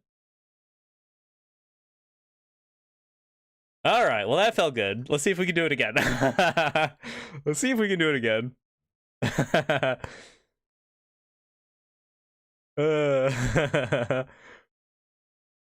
That felt good. That felt good. Nino asks, what deck you playing today? Some kind of Simic action. Welcome to Sultai Deserts. The deck list is in my Mox field, which you can find a link to in the description. It's a list that I've lovingly worked on for like a year. And it's gotten really good with the inclusion of Strixhaven in Standard and like requiring Hex and so on and so forth. It's slow. You just have to accept the fact that like you have tapped mana.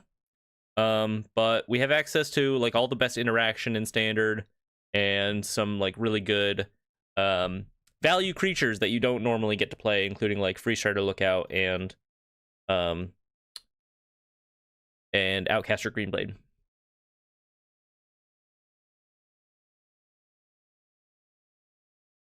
Go ahead and kill off the doll here. Feel pretty good about that. Little twitching doll action for my opponent. Depot says this is when the FNM starts looking over at Eric's table, when I'm actively like flipping off my opponent. I don't think I would ever do that IRL. But empathy is not a real person. We all know that. They're simply a computer, and they can't see my middle finger through the computer screen. The hubris of the one land keep. They did have a commune with nature, to be fair, and they just whiffed. It could have been a good hand. They whiffed on a commune with nature, top 5, kind of crazy. We draw into a Free Strider Lookout, which is actually ginormous. We can go double Lookout to be able to ramp twice next turn, really open up these deadly cover-ups. I think we're feeling pretty good here. Even if they like jam an Ouroboros, we have enough time to stabilize. Commune with beavers. They're just like all in, trying to dig for their voids and whatnot. Unfortunately, not able to play it this turn for them. So that gives us extra time to sort of dirtle around here. Bitter Triumph. Ooh. Actually, Bitter Triumph is probably better than second Lookout here, right? Because it'll give me the ability to kill the Void before it even triggers. Like that, they're gonna go for the map on the Void for sure. I just kill it, and then we're kind of Gucci, and then I don't have to wipe the board on my. I don't have to wipe the board on my double Lookouts, right? They go for the Void. Dog, you know I got removal. Oh, they're going full hubris mode. You know I have removal. Discard an Esper Origins for extra value. Hit another cottage here. Pretty happy with that. Do crimes. I could just wipe the board here anyway. Like if I block with the Lookout and then I get to deadly cover up the Ouroboros out of their deck. I don't know. Oh. Okay, I forgot to block. I don't think it matters. Even if they have another Ouroboros here, right? Don't think it super matters. Let's just go in. If they have another Void and they're able to buff it up, right?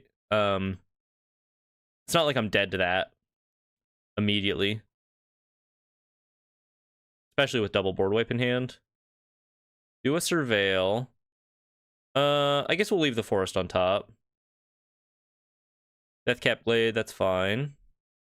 No attacks. Pass it back. 5/6 Greenblade on the field. On the precipice of greatness. Another 5-0 run with Sultai Deserts. Commune with nature. Let's see what they hit. Top 5 cards. Quite a lot. Seems like a pretty solid card. Michelangelo. I mean, this is just like all-in creatures, right? There's no thought to this at all. Biotech. Okay, I take everything back. I take everything back. They're cooking. They've got the biotech specialist. They've got maps. They've got mutagens. Okay, baby. They've got reach. You gotta respect this. Too bad my board wipe is actually just going to be absolutely unrecoverable.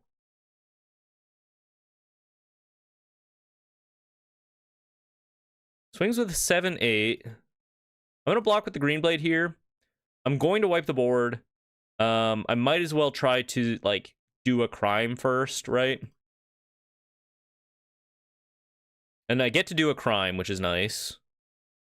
This makes it much more viable to, like, start swinging with my cottages in the future. Onto pylons.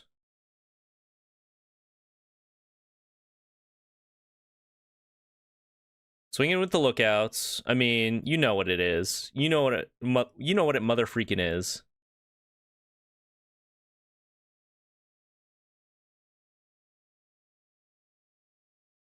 Hit you with the deadly cover up.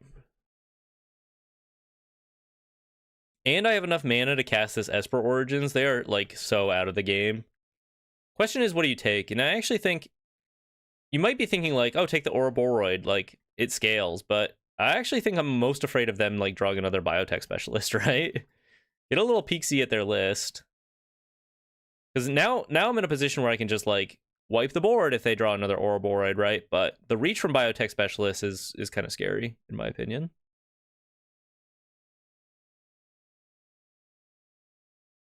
I could have taken them off of this commercial district, I guess. I don't think that's that relevant. Skip on these lands. Try to dig into some action here. We hit some action. Okay, we're in a really fantastic position. Able to swing into their Sentinel, possibly, depending on what they hit with their maps here. I mean, I think I'm going to probably swing anyway. The ooze on top. I think I swing anyway. Just one blocker. Under Nacho says that was a huge sand in the eyes. Yeah, we've done pretty big sand this game. Five sand. That's not bad. 5 sand damage. I have 1,000,000 mana. 3, 4, 5, 6, 7, 8, 9, 10, 11, 12. That's enough to play the lookout and fire up both cottages, right? I'm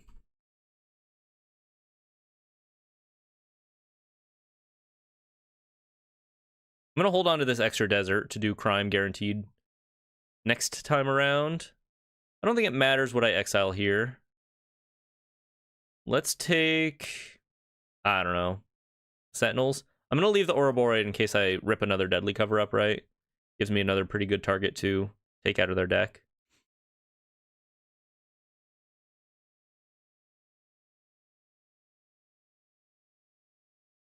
All right, folks, what do you think? Another 5-0? Perhaps on the horizon? Wait. I got to see that they left an ooze on top of their deck? Who cares? Why would they do that? They kill off the Esper Origins, Esper Modoin. That doesn't matter. The ooze is not going to be what gets them back in the game, with me having Restless Cottages to swing with. Yeah, that was a mistake. That was a mistake. You think I should buy the license to Darude's Sandstorm? That could be fun. That would be a fun like theme song for the channel.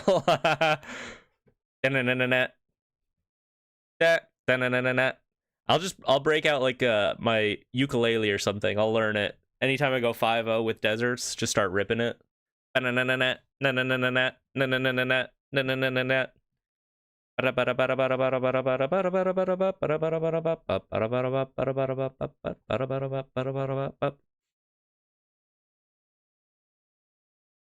All right, GG. In the arms of the angel. Da, da, da, da, da, da. Da, da, ba, da, da, da, da. Da, da, da. Another 5-0, baby. Another 5-0. Wow.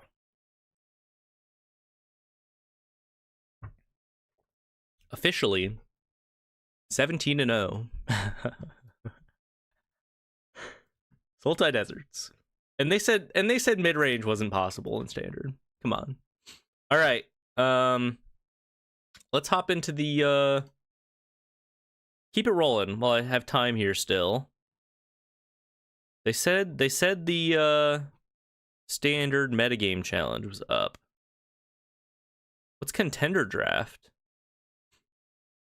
Are you a competitive drafter? Prove your mettle in this dynamic draft environment where mythic boosters are on the line. Oh, it's just better pricing, but more risky? Interesting. Draft contender. Okay. Standard metagame challenge. Let's try it.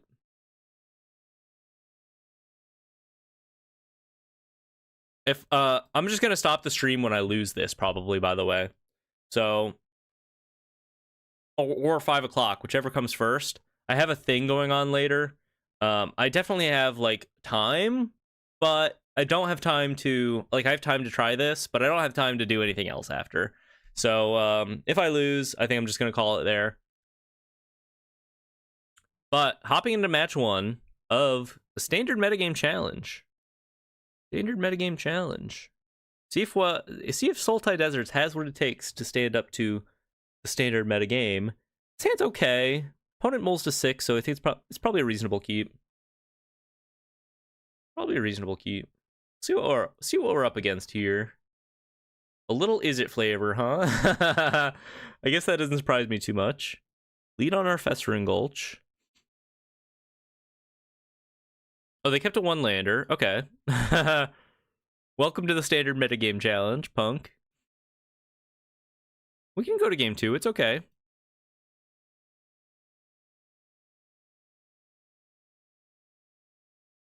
They plot a slick shot show off. I'm actually going to go for... I'm going to go for the Esper Origins here rather than the Lookout. Let's skip on a Regent. I actually think Deathcap Glade is an okay draw here. Play the Soured Springs. I'm doing this because I'm worried about Impractical Joke being a very clean answer to the Lookout. And I think I'd rather just like threaten casting Esper Origins or kill their show off with my Delian Fell.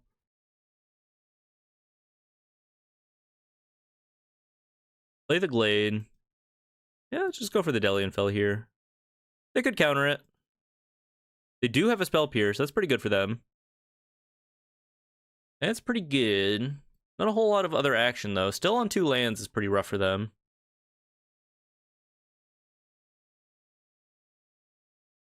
They plot another show off. So that gives me a window to, like, double Esper Origins here. Or no, or single Esper Origins here. Duress on top is not bad. I do think I want that eventually. Maybe I go, like, Lookout plus other Esper Origins here. That's actually probably better.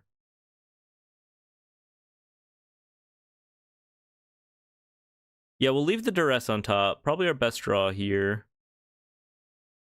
They play another show off, so that makes them susceptible to this Maelstrom Pulse. And then if they have, like, they're banking on being able to cast a Secret Identity. If I'm able to snipe that out, that looks pretty good. Otherwise, they might, like, fully tap out for an Impractical Joke if they don't hit another land here. In which case, I'm kind of free to rip this Maelstrom Pulse, and it looks really good. Swing in. I'm just going to take it. I'm not scared. They've committed to, like, casting another spell here, basically, by having this window, which means they're kind of going to, like, tap out, which is good for me, I think, in the long term here. Puts me to 10, but that's not, like, lethal range, you know what I mean? It's lethal range if they get to untap with these show-offs, but I don't think they will. Boomerang Basics on the Lookout. Yeah, who gives a fuck? Who cares? So we go Lookout into Pulse, and I'm feeling pretty good about that.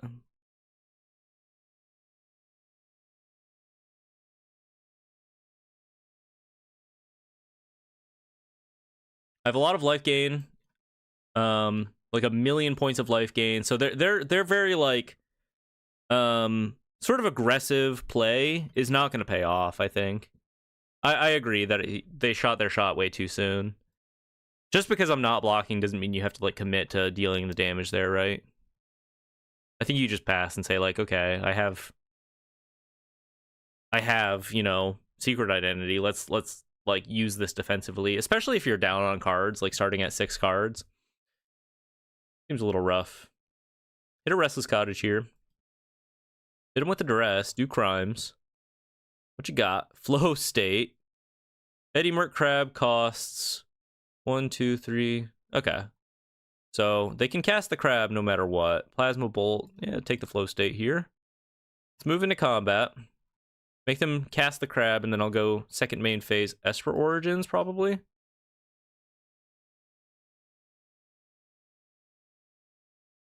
Ooh, Depot says, looks like he's out of water in the desert. Ooh, feeling a little parched over there. Hit him with the Esper Origins. Skip on these. Try to get something out of this. Do get something. Play another one. Skip on that. Play another one of these. Skip on those. Just trying to find action. And then we have this deadly cover up in case they commit a horse. I think I'm feeling pretty okay about committing the deadly cover up in that case. The opponent thought they were slick showing off like that. Nice, I like it. If I block here, I can chump, give up the Espremado in, maintain some extra life total, and then deadly cover up and not feel too bad about it. And then I can deadly cover up and cast another Esper Origins. I think that looks pretty good. Conduit Pylons. Let's surveil first. Skip on that. Skipping a lot of lands with our surveils. Very relevant. It's not something that you really think about too often as far as like... I might as well swing first, I guess. As far as like the...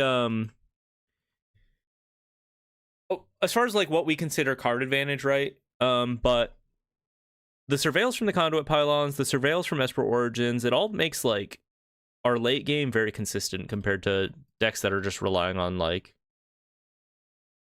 For example, like the Naya mid-range lists, right? They don't have true card advantage, but being able to dig with Esper Origins, I think, is, in a way, like, you see so many cards with Esper Origins. I guess it's what it boils down to. Rip the deadly cover up. Got a lot of options. I think I'm just going to take the crab. Opponent streaming too, but his only viewer is his grandmother, says Depot. What? I guess maybe I take the Stallion here. Pretty good top deck for them. We get to take a look at their list. Kind of all over the place. 4 show-offs. 4 talents. Flow states, 1 Dragecatcher, 2 crabs. Okay. Alright, we can beat this. Then we get to see their hand. Plasma Bolt plus Burst Lightning. Who cares? Rip and Esper Origins. Could just put a Ghost Vacuum on top. Ghost Vacuum on top is actually probably correct in case they top deck like... Otter Talent in the long term. Leave a lookout on top as well. Top deck a land. Yeah, I mean, you're dead, dude. You're dead. They're going double shock onto the Espremadoin. That's a pretty sad position to be in. That's pretty sad. They have 3 instants in their graveyard and more sorcery. So I'm going to start chunking away at their instants, I suppose.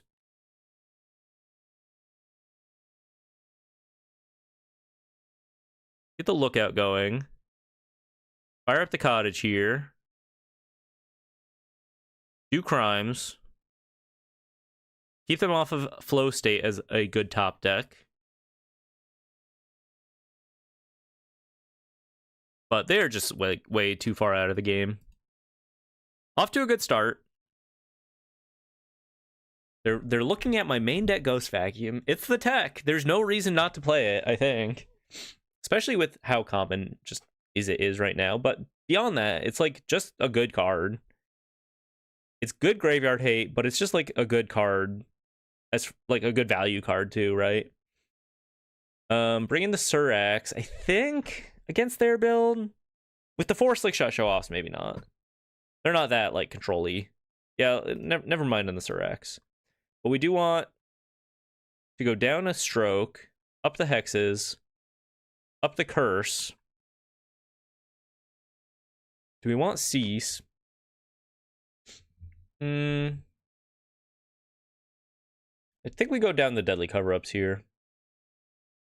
Maybe we just run it back. Bonnie, I don't love Bonnie in this matchup. Maybe Surek is good. They're on Plasma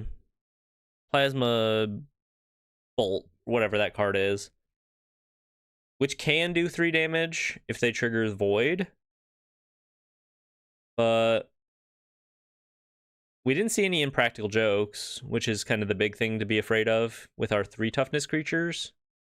So maybe Surak is worth playing.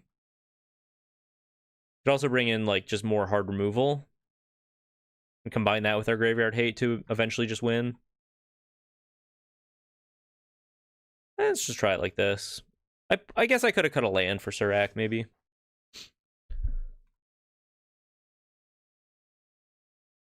Good to know what we're up against. The rest is in the main have been looking pretty good.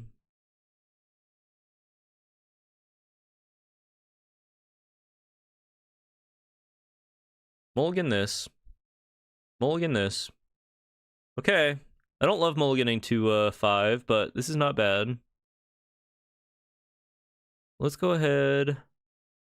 Put back a Lush Oasis. And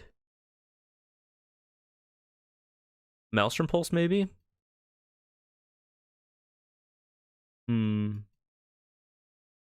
Greenblade, maybe? Maelstrom Pulse is good if they have like a crazy Slick Shot Show-Off start. Or Boomerang basic start, right?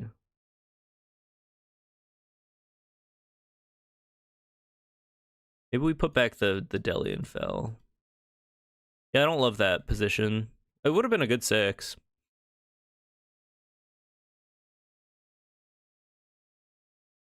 Best top deck for us is probably just like a Ghost Vacuum, right? To be able to fight them on that axis.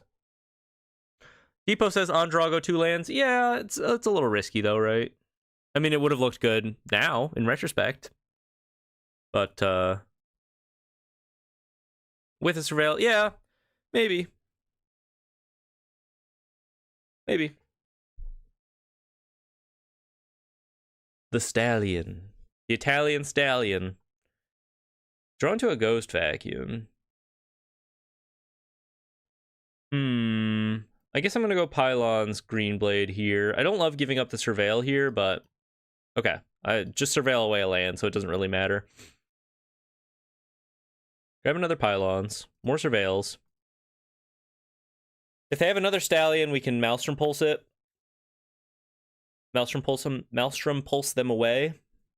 Being able to pay the ward. Ral. Ral is fine.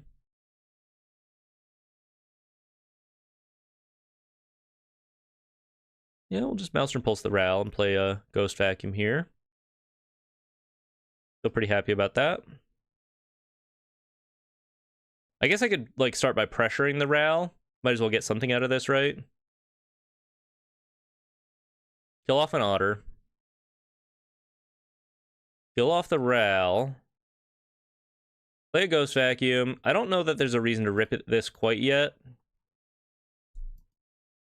Probably not. 5th land for my opponent. They're not in Eddie Mark Crab range. Only 1 sorcery in the graveyard.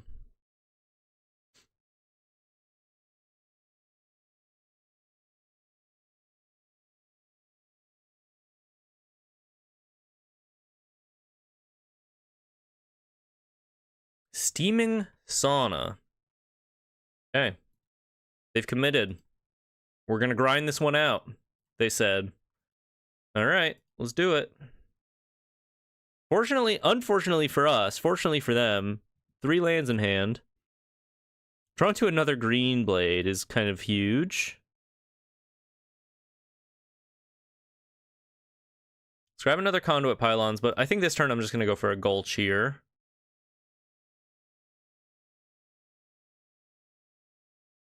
Hit them down to 11, kind of huge. With the Graveyard Hate back up.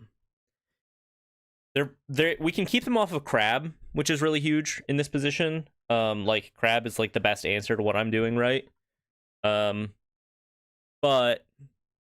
if they just, like, produce a board of Chumpers and then eventually are able to start crabbing us, then probably Dunzo for me, if I had to guess. We'll see.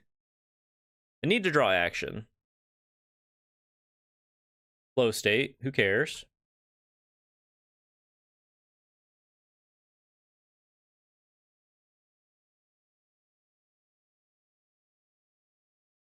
Storm Chaser's Talent. Chumperinos.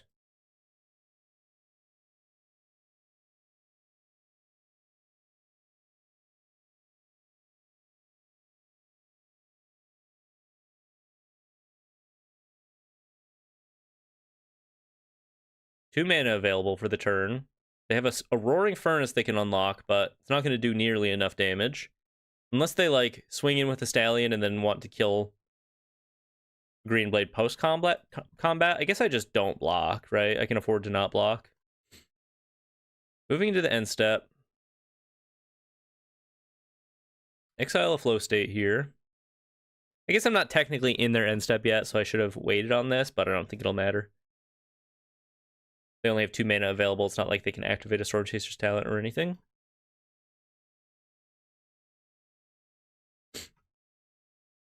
They're pretty far away from... They continue to be very far away from Eddie Mert Crab, which is nice. An early enough Ghost Vacuum to be able to, like, really manage their graveyard is kind of huge for us. Drawn to another land, unfortunately. Play a Pylons. Continue to push the Green Blades forward. Hex on top. It's okay. It'd be nice if I were, like, could make this decision post-combat. I guess it's a fine draw. It'll clear a blocker eventually, right? Not the horse blockers, but the otter at the very least, if they have another otter in the future. Or a show-off.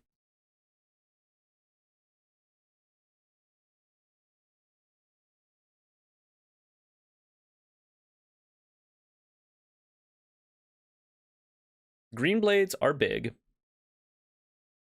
No crab for them. I think they're toast. I think they're actually just so dead right now. Which is great for me and my record. Slickshot Show Off to chump with. This is a desperate man Slickshot Show Off. Burst Lightning my face. And there's no way they can put together lethal, right? Well, maybe. Maybe if they have, like, nothing but burn left in hand, I guess. But they've been nursing a crab this whole time, for sure. It's me. Okay. Roaring Furnace. On a Green Blade.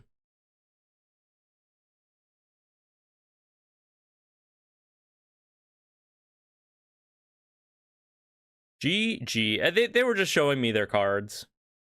They just wanted me to see their cards. They've got like 2 crabs stuck in hand for sure. All right. 1-0. Good win. Looking pretty dominant. Sultai Deserts. The streak continues. 18-0. 18-0. We stay winning. In the best of 3, we stay winning. Match number 2. 4 o'clock. Doing pretty good on time. 6 matches deep. That's not bad for a grindy mid-rangey list. 20 minutes average per match.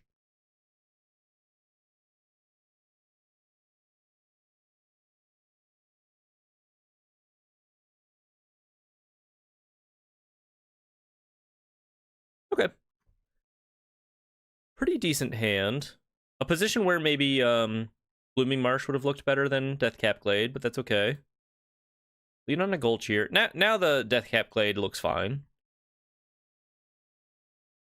Some kind of Sultai affair from my opponent. I have a feeling the Ghost Vacuum is going to be good. I have a very strong feeling about that. Chalks in a breeding pool. Cure the Rising Tide. Oh, baby. We're feasting. I like it, Manila one. Good one. Desert's taking the format by sand, parentheses, Sandstorm. That's nice. Props to you. Begin exiling my opponent's graveyard. Oh, free shard to Lookout. Ooh, baby. We're ramping. We just need another blue source, and then we're, like, off to the races. Shocks in a Watery Grave. Is this going to be, like, an Ice Till Explorer? Coil and Catch. Oh. Interesting. Just ripping it. Oh, the Sultai Mirror, by the way. This card's in Esper Origins. Well.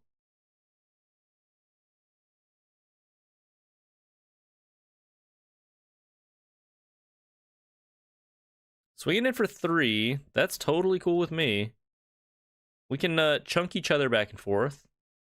I'm down. Get another blue source. Unlocks our Unagi and then our Bonnie Paul in the future here. Disdainful Stroke. Oh, baby. Oh, baby. Passeruni. I could go for, like, a greedy Ghost Vacuum activation here, just in case I wanted to do extra crimes on their turn, perhaps. Hello, D-Mac. Appreciate you stopping by. I think I'm just going to Disdainful Stroke this. You're joining us for match number 2 of the Standard Metagame Challenge. Currently 1-0. Lush Oasis on top. We'll skip on that. Put it in our graveyard. Sets up our Bonnie Paul here. Overlord of the Belmerk, part 2. That's fine. They could elect to not take anything here to make a an octopus when they attack. They decide not to do that. I think I'm just going to Bitter Triumph the Kiora here to be able to get Bonnie Paul online.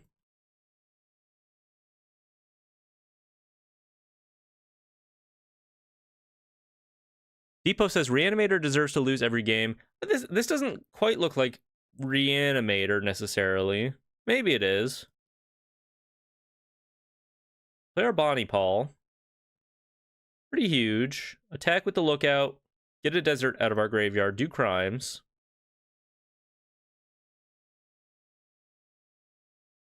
Threatening a pretty good lethal next turn here.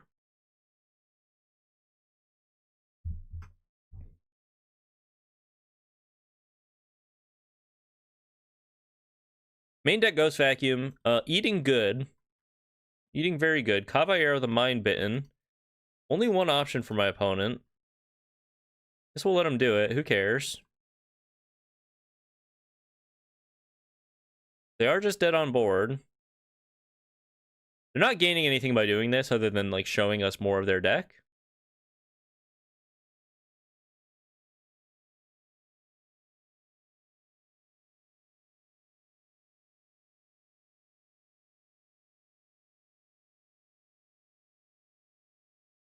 I guess I get to duress them. What you got?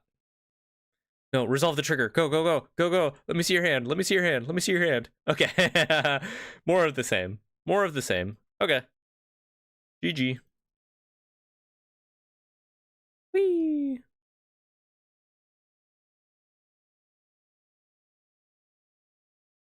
Stuck on 4 mana the whole time for them. A little unfortunate, maybe. Big chonky Meringue River Regions in hand. Well, I think we have a pretty good matchup here. I mean, kind of mid-range v mid-range, right? Let's cut our Requiting Hexes. Go up the Disdainful Strokes. Oko? Cease? Up the Bitter Triumph. Down the Duresses. Duress seems like maybe not that great here. Very creature leaning, it seems.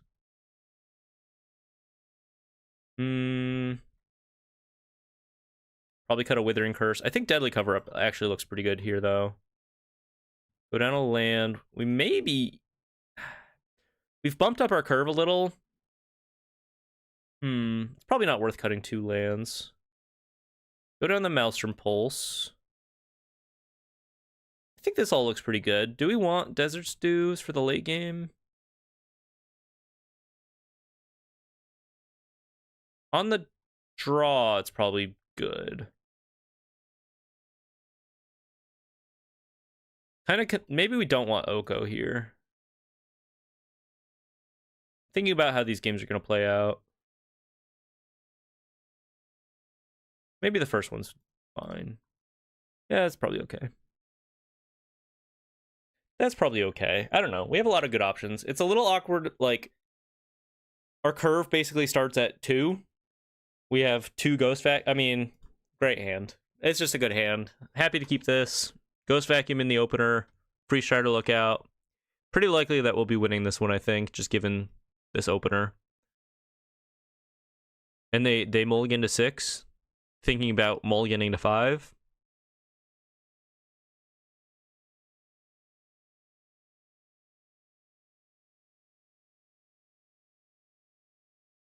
A lot of good options for us here. Overgrown Tomb. Lead on the Cottage, I suppose.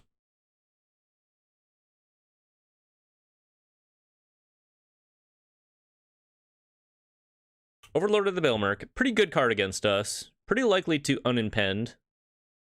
Town Greeter. Going to a Festering Gulch. Yeah, I think I'll just go for the Festering Gulch here. Pass it to ya. Start eating away at their graveyard.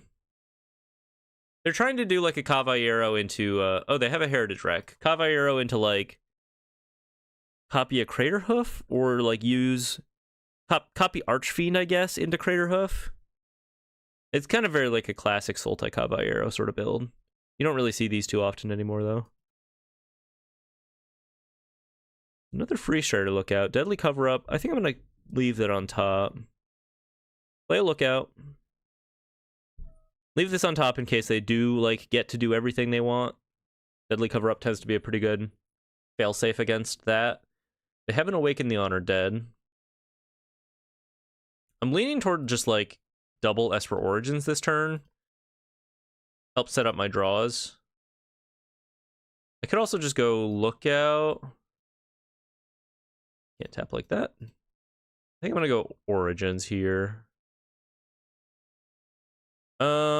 I have to skip on these because I have to hit land drops given the state of my hand.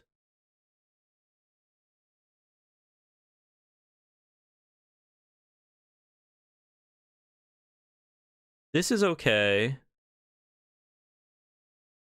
No, I need to be able to. I think I have to leave the land on top. I need to be able to Deadly Cover Up next turn if I like absolutely have to. Right? Like they just put a Bringer of the Last Gift in their graveyard. This is what I'm talking about. Like sometimes they just nuts into it. Town Greeter.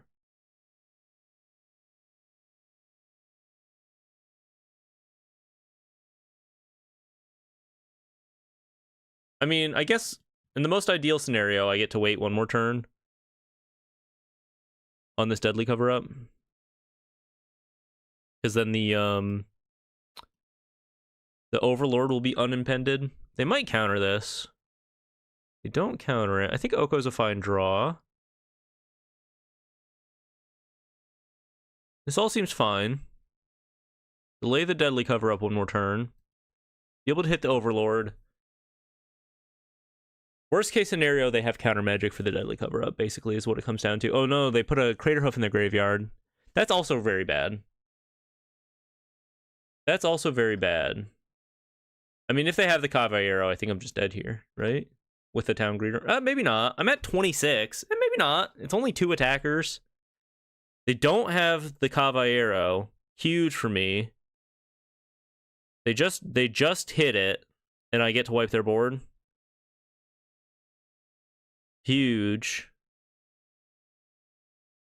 So I Deadly Cover Up, and I take them off of Bringer of the Last Gift. That seems pretty good.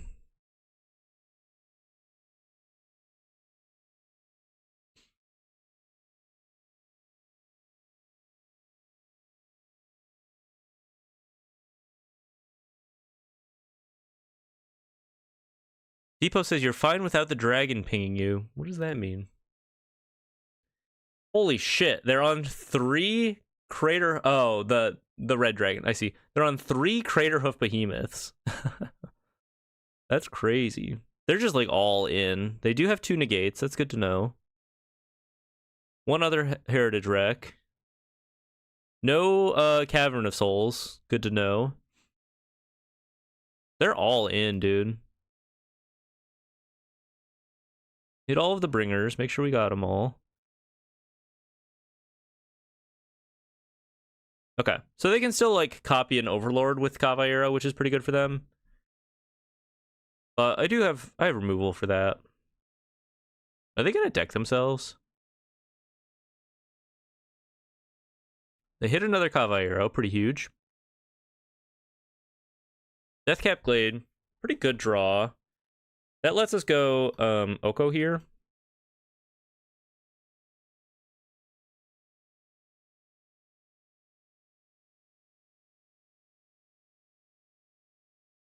Gain trample. Okay. So they could turn Caballero into a crater hoof to kill the Oko if they want to spend their whole turn doing that. It's pretty likely that they're just going to keep streaming out Overlords though, right? And kind of just do this forever. Oh no, they do go for the crater hoof. Interesting. Just to kill the Oko. Okay. That's fine. No blocks. Yeah, I think that's gonna lose them the game right there, because they're just gonna die to the value basically in my hand, right? I get to go Green Blade into Lookout, ping.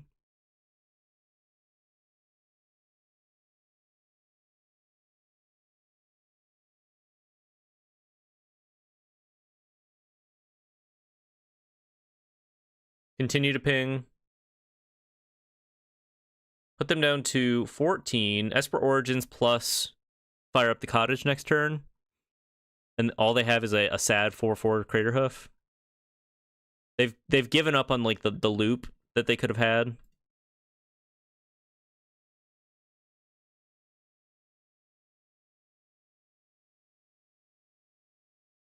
No Arden. No way to fight back. Like, we know their deck, right? Did we see a couple Withering Curse? Is that right? Oh, they have another Caballero. Okay. Continuing to mill. Down to 21 cards in their deck. 21 in their graveyard. Grab a Kiora. They don't play the Town Greeter. They have a negate, presumably. I mean, I guess I'm just gonna make them do it, right? Do crimes. I want to resolve this Esper Origins. I don't care if they negate this. That's fine.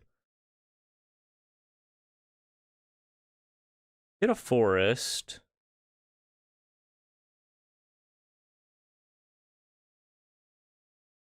Actually, I wonder if it's better to fire up the cottage here. Oh no, I already did a crime. Okay, so probably not.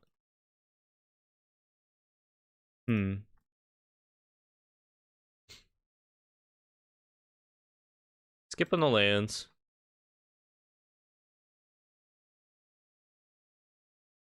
Reveal land anyway. I guess it's probably better to swing with a bigger lookout. We'll leave a bigger green blade, right? 7 is better than 6 in this position. If they double block, fine. I mean, they have perfect information, but I get to kill off their Overlord. Like, how do they fight back into this game? They just kind of don't. If they hard cat, I don't know. Like, no more demons in the deck is kind of so bad for them. They could hard cast a Crater Hoof pretty soon, I guess. They're not that far away from that. They put 2 more in the graveyard. Heritage Wreck onto the Esper Modwin. I mean, who cares? Get another lookout. They're going to be able to, like, make Octopus, but I don't know that that's enough. If I swing with everything here. Start exiling the Crater Hoofs, I guess. Whiff on the first lookout trigger. Get another cottage. Depot says, Crater Hoof just feels like a worse Terror of the Peaks play in that deck. Terror effectively gives whole board haste and unblockable for one turn. Yeah, I think I agree. Plus, like, if you build your mana base in such a way with, like, starting towns and stuff, it is probably more likely that you eventually cast a Terror than a Caballero, right? Or, sorry, a Terror than a Crater Hoof. Town Greeter. 13 cards left in their deck. Does not hit a land. Able to make an octopus here. Not irrelevant, I suppose, but not that relevant either.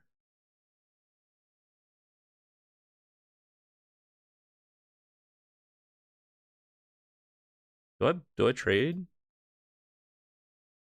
Or if I swing out with everything next turn, they take 3 or give up. I think I'm just swinging with everything next turn, right? I'm assuming they have nothing in hand.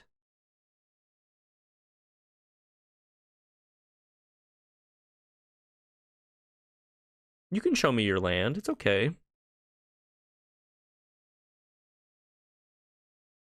Maybe I should have waited on the food in case I draw Withering Curse. Draw into a Lush Oasis. Not irrelevant. I'm going to continue to swing with everything.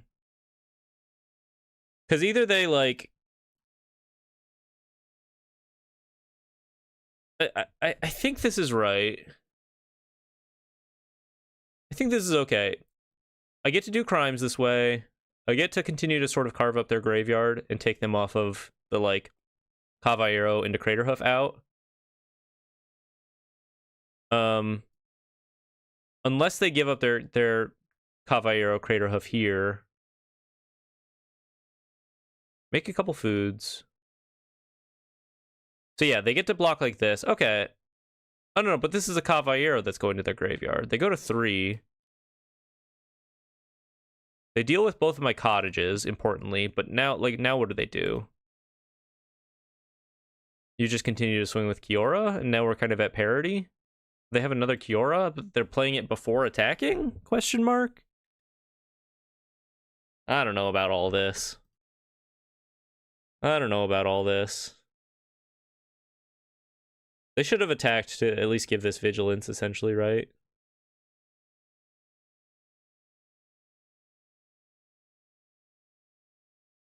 Discard some lands. 10 cards left in their deck. I'm at 21. They have another land. Do a Surveil. Yeah, they just don't have, like, the cards left in their deck to win. I think all of their Crater Hoofs are gone, and all of their Bringers are gone. They're at 3. Crack of food. They took me off my Restless Cottages, but the thing is, we're on deserts, baby. We got burn built into the deck. Put you to 2. Skip on a Restless Cottage. Last point of damage in hand. Pass it back.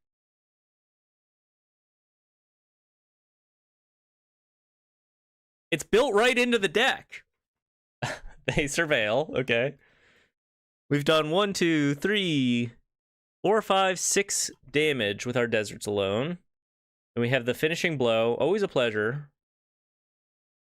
Always a pleasure. Pocket sand. Yeah. Pew. Nice. A good, clean match. I think I got time for one more, maybe. Got time for one more. And then I'll finish this in my downtime. Maybe I'll make a video. I don't know. Probably not. I'll probably just finish it and then, like, report on it, I guess. Or maybe I'll make, like, a video and then I'll just post it to the Discord for those that are curious to see how this ends. Munello says, too bad the Singleton Desert Stew didn't get to obliterate the squid. Yeah, it's kind of crazy how it just kills anything late game. Like, even in indestructible stuff, I think is kind of nice. It's not a bad removal piece. This is an okay hand. No early interaction, but it's pretty decent. All right, I'm going to run to the bathroom real quick.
That was close. I guess I had timeouts to use, right? No, maybe not. That was close. All right, a little yes guy from my opponent here. Let's just go turn 2 Esper Origins. Glad I did. Skip on some lands.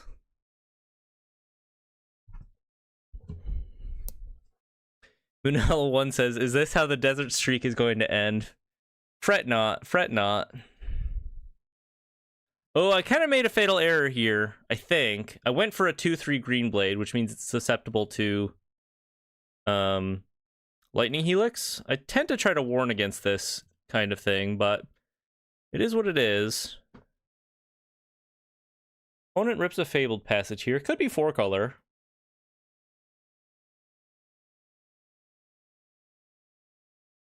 Oh, looks like it's yes guy. Consult the star charts. Dodging a lightning helix for now.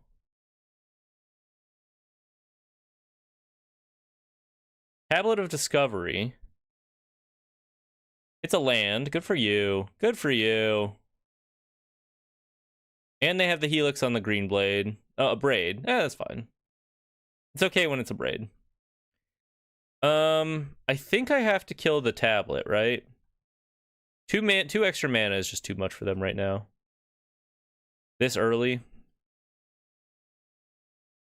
Hit you with a Lush Oasis.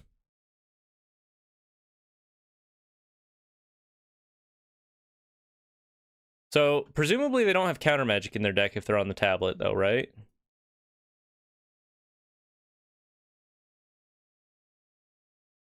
That seems to be the trend. Do crime. They sear the lookout, but not before we get a trigger. We hit a Restless Cottage. We have double blue for Bonnie. Bonnie is likely to resolve. They're stuck on mana, which is huge. And we draw into a Duress, which is even kind of huger.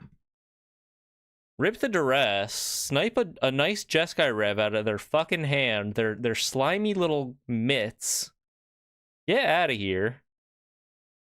They rip a Consult the Star Charts.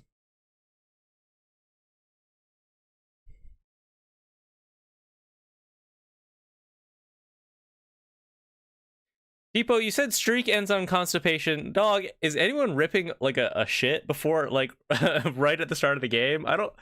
That's just like a surefire way to to absolutely lose, right? I can't poop in 30 seconds. Duress away a Consult, kind of huge. They have a Twin Maw Stormbrood, Firebending Lesson, and a Road. Interesting. Well, I guess I go for Bonnie though, right? Actually, maybe I just go Esper Origins here. Seems pretty good. Hit another Cottage? Sure. Better than nothing.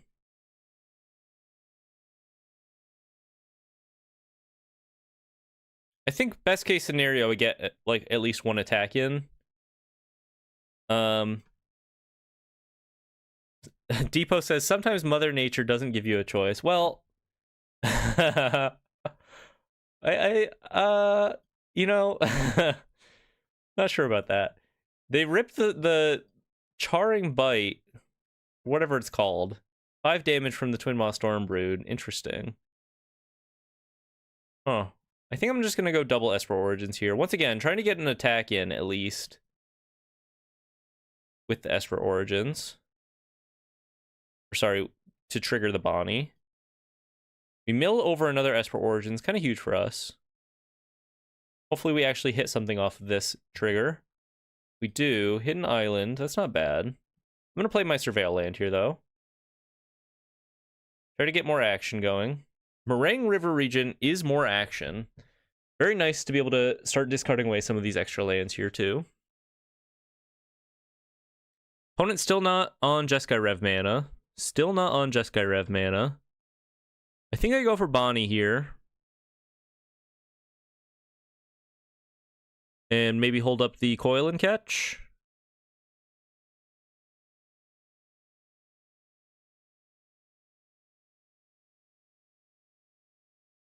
Now they kind of have to make a choice. Do they keep me from attacking, or do they just kill Bonnie here? They let me attack.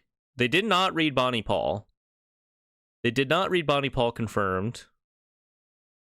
Well, that's huge for me. They kick a Firebending Lesson to kill off my Esper Moduin, but I still get a Bonnie trigger to draw and put a land from my graveyard into play.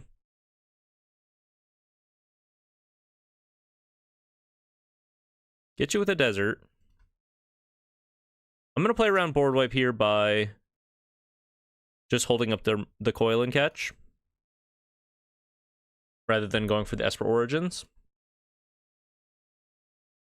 They are officially in Jeskai Rev mode. Oh, I don't have blue mana. I don't have blue mana. Oh well. You live and you learn. Play an island.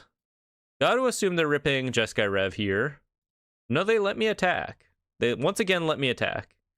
Trigger the Bonnie Paul. Put in a Deathcap Glade.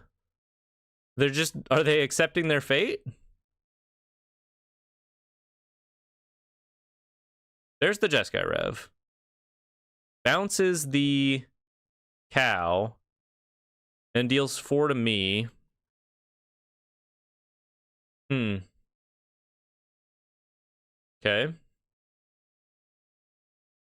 I mean... Rip the Esper Origins here, I suppose. Delian fell on top. Pretty good.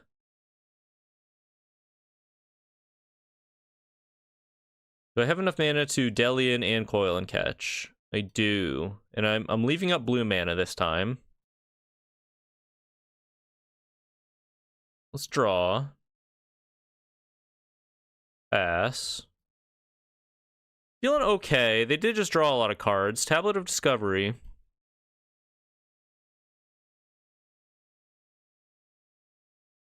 I've been drawing cards with Bonnie, though, which is nice. Broadside Barrage. Can kill either Delian or Bonnie or Esper Moduin. Interestingly enough, kills off the Delian Fell. 29 cards left in my deck to their 37. They've not played a land yet. Presumably they have one to play by now. They shock in a Steam Vents down to 11. Not like the highest life total. Erode. 3 mana available. Okay. Do they have another Broadside Barrage in hand? Is that what's up? Search for a swamp.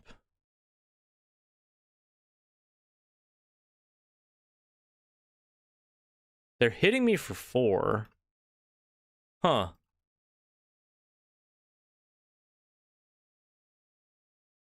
Four mana available. I think I'm looking to fire up my Restless Cottages here. I guess we'll discard an Esper Origins. Doesn't super matter. It's not super matter. Oh, we redraw into the Meringue River Regent. Kind of crazy. I think I'm going to play the Ghost Vacuum first in case they happen to be on flashback.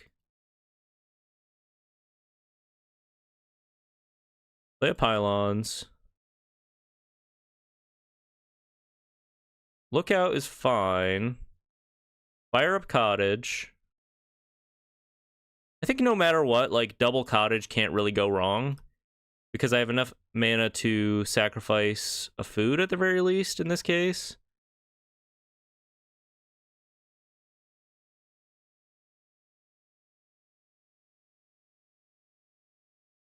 Oh, 2 foods. Okay, great.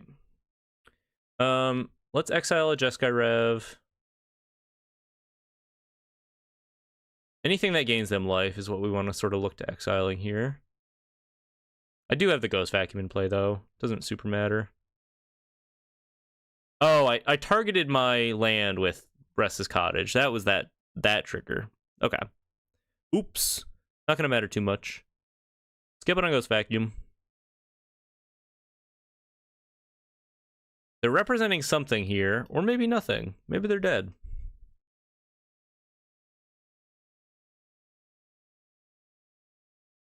Did they let my Ghost Vacuum resolve when they shouldn't have? They do have a flashback. Okay, come on. What are we doing here? But they don't even have the mana to cast what they just targeted.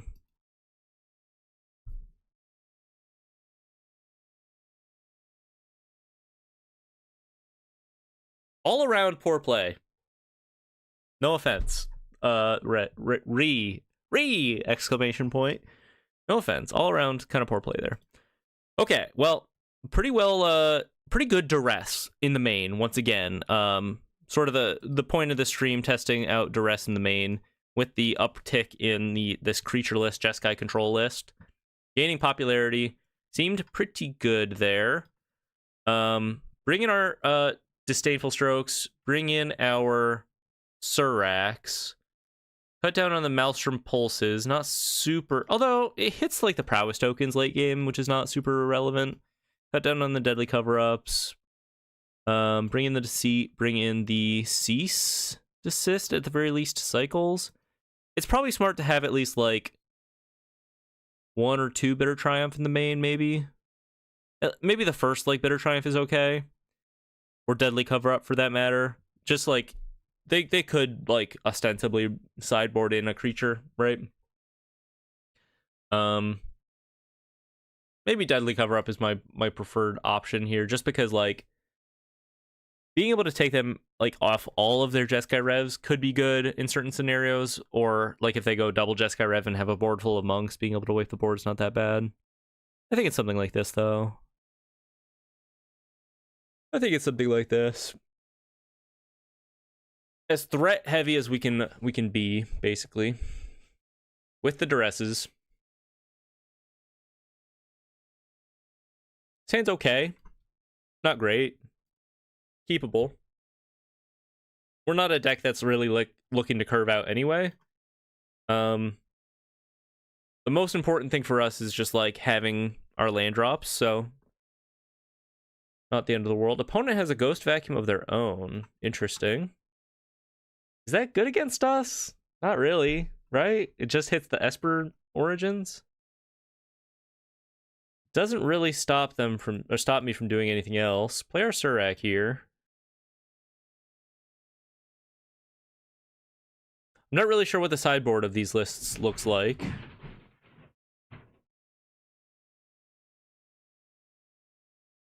Is everything okay?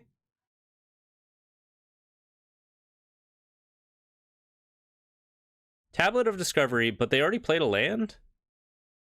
Right? Munello says, duress the Jeskai Rev turn 1, then draw the Singleton Cover-Up to hit the other 3 in hand. Ooh, yeah, that's good. I think once again I'm gonna kill off the Tablet of Discovery. The mana acceleration I think is just too good for them as far as this game plan goes. I'm letting them 2-for-1 me essentially, but that's okay. Actually, not really, because I drew off of Surak, right? Player Cottage here.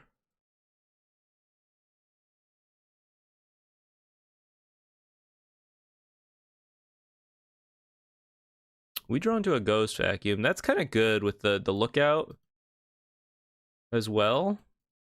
Oh, they brought in 3 steps ahead, or maybe they had 3 steps ahead. I'm going to go for the Lookout here. I doubt they counter this. But, I mean, if they do counter it, I think I'm feeling pretty okay about that. Pass it to ya. Fountain Port. No black, interestingly enough. Not an inevitable defeat believer here. They do get up to 7 mana with that treasure from the Fountain Port. They currently have access to a Jeskai Rev.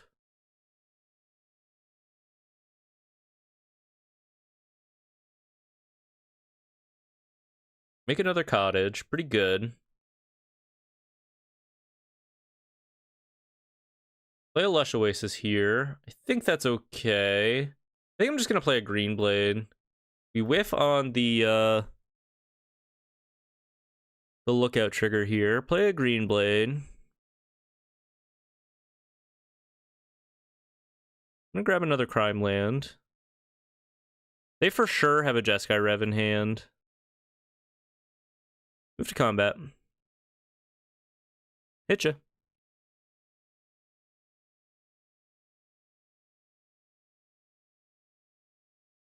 I'm happy to have taken game one.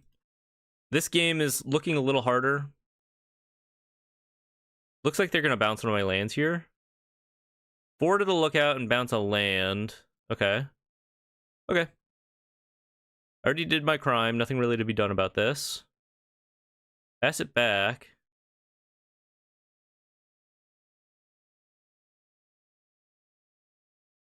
Eats my lookout. Fine.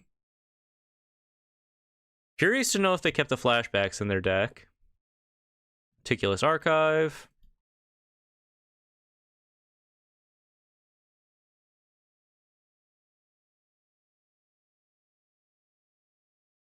I'm winning on time, which is nice. Only by a little. Into the Flood Mob. Bounces a Green Blade.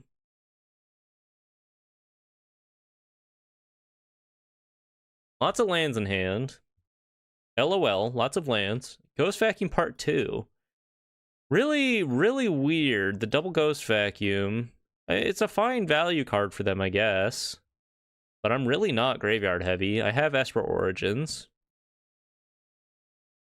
And them copying my, like, exiling my Green Blades is going to be only okay for them. I think I'm going to leave the Jeskai Rev in their graveyard for now. Just exile the Broadside Barrage, I suppose.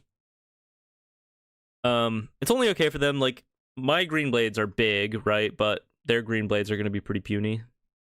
No deserts.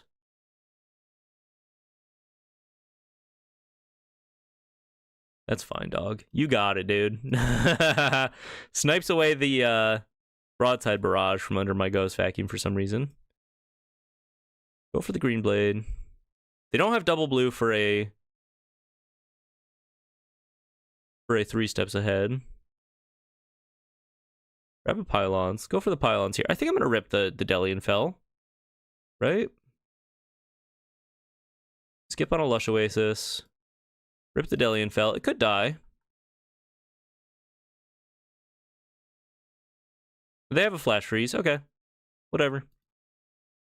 RIP in peace. 2 cards left in hand. With the Fountain Port to work with, though. Not bad for them. Green Blade, pretty big. Plays a land. 2 cards left. Swing it in. Yeah, I'm going to block. Do what you will.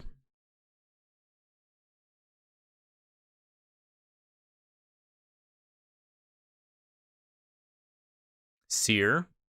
RIP in peace.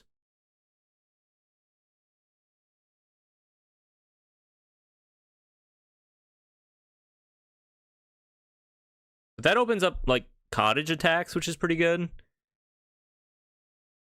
Goes to exile my Delian Fell. That's wrong. Take them off the Flash Freeze, I suppose. They let me do it. Surak. Surak ain't bad. I'm going to go Surak, and I am going to fire up the cottage here.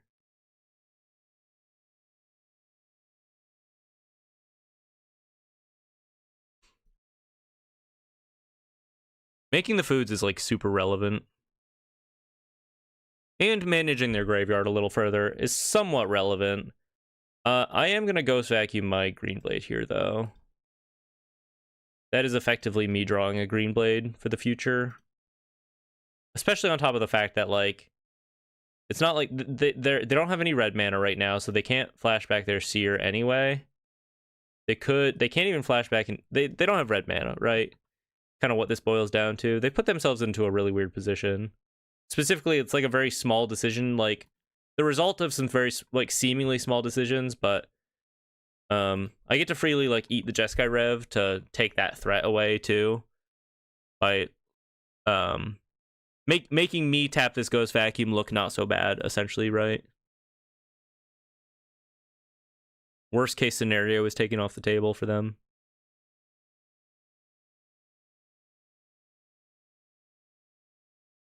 They just straight up pass. I'm going to keep hitting them with the cottage here.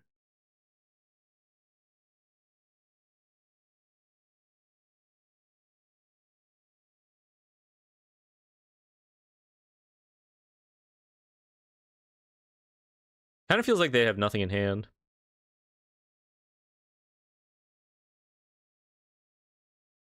Until they have something. Consult the star charts. For 2, I don't get why people do this. What are you gonna hit? Like, just do this for 4. Just I don't understand. Just do it for 4. Get the extra card. There's the full one. Maybe that's why? I don't know. I kind of get it if you're like, if you have the mana to also cast a Jeskai Rev, but they didn't. They had 6 mana available, so you might as well just go for a full consult. They buff up their monk to be big enough to kill my Surak, but they let me draw off the Surak anyway by eroding my cottage.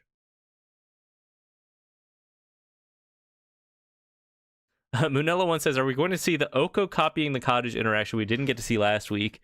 Interesting. Probably not, but it would be kind of cool. Nino says, I do 2 early game to get lands if need be. Yeah. Early game, if you have to, right? I'm talking like in this position specifically. This game is not going to be determined probably even in the next 2 turns, right? So like, you have time to fully get the value out of your kicked consults. I would take that opportunity, right? And I think I get to resolve this Oko, which is kind of huge. Unless, no, yeah, they only have red mana available. Ghost Vacuum onto my Surak. Do they have anything good in their graveyard? I mean, I guess I just let this happen, right? That's fine. You can have the Surak. I want to leave up my Ghost Vacuum now. I actually think do I roll up the Oko here? Or is making Elk still better? I think I roll up the Oko. Just by the nature of what's in my hand. Seems kind of good. Actually, I don't want to discard the Esper Origins because they have the Ghost Vacuums. Okay. Oh, wait. I already did a crime this turn. So I only have to discard 1 card. Huge. Okay. I know how to play this deck. I know how to play this deck.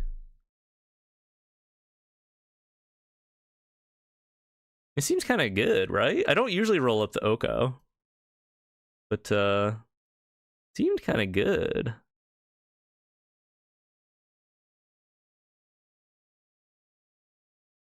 think I'm going to go for the Esper Origins here.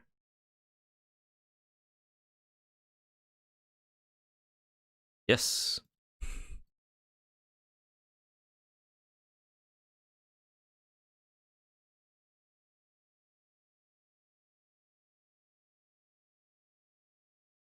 Maybe I just tap out for a free share to look at, actually. Seems I feel like if they had a if they had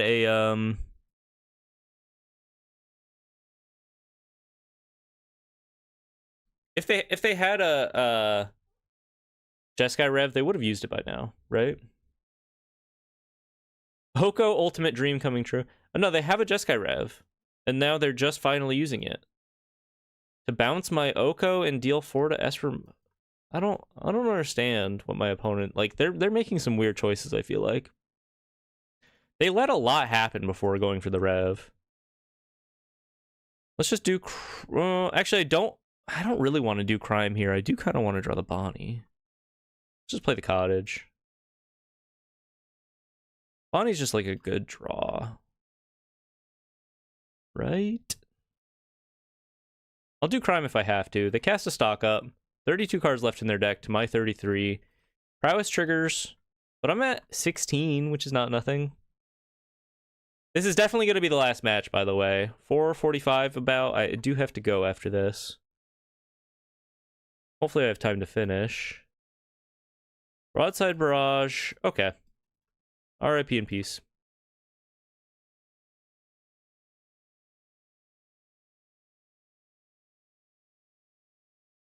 I'd love to resolve this Bonnie.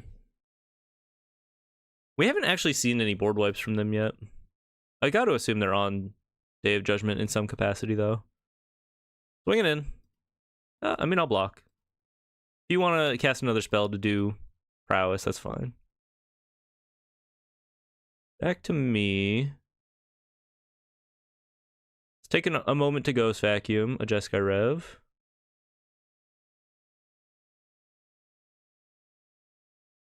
Keep the Doomsday scenario from happening. Bonnie Paul. I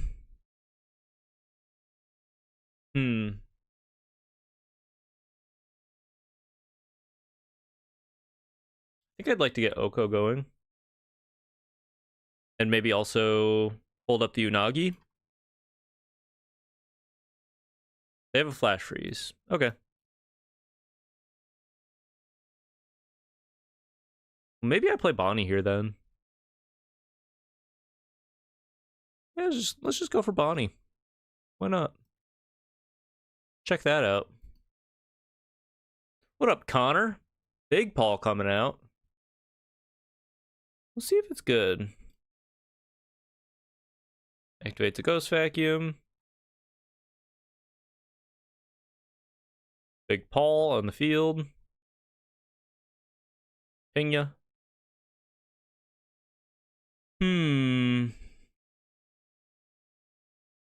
Erode on Bo. Fine. I think I'm out of basics. Let's take a quick peek at what's left.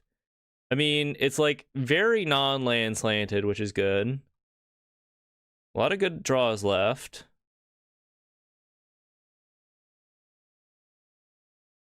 I'm still not going to go for my Ghost Vacuum here quite yet. They have another stock up. Pretty good. We fought through 2 Jeskai Revs so far.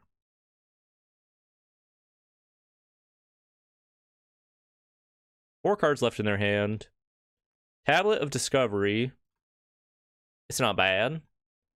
Hit your Jeskai Rev. Exile it forever. Into the Floodmaw. Okay. I mean, are you actually going to cast it, though? Question mark. Twin Maw Stormbrood onto the Bonnie Paul. RIP in peace. It ain't bad. Now, Bonnie is a pretty good target for them with the Ghost Vacuum, though. Unfortunately. Looks like they're maybe thinking about giving me a fish, bouncing my Ghost Vacuum here. They do. I think I'm going to go ahead and try to exile the Bonnie here, maybe. Actually, I'm going to wait. I'm going to hold up the Cease Desist. Replay the Ghost Vacuum. See if they wisely go for the Bonnie exile sooner than later. Or if not, then I'm feeling okay. Continue to manage their graveyard options here for a flashback. I could also rip this desist side here, actually, and it's kind of nice. Kill all of their Ghost Vacuums and the tablet. I actually think that looks pretty reasonable right now. And it keeps my Ghost Vacuum alive, so I get to be the Ghost Vacuum champion. I think I'd like that, actually. The rest, yo. So let's see. We have 1, 2, 3, 4, 5, 6, 7, 8, 9, 10, 11 mana to work with. 6 for a deceased, and I could Unagi. Or Duress Ghost Vacuum, crack some clues, or crack some foods. I think cracking food looks okay here. I don't need to be in a rush to Unagi. I guess let's Duress first. If I'm gonna go for that line. Yeah, Munilla 1, check it out, bro. It's big time desist. Let's get rid of your stock up. Seems pretty good. Sack of food. Little extra life here. 1, 2, 3, 4, 5, 6. Yeah, I think I'm just gonna sack both the foods, actually. I think that's a little more relevant than getting the Ghost Vacuum necessarily, given their hand. Cast a desist. RIP in peace to all of your shit.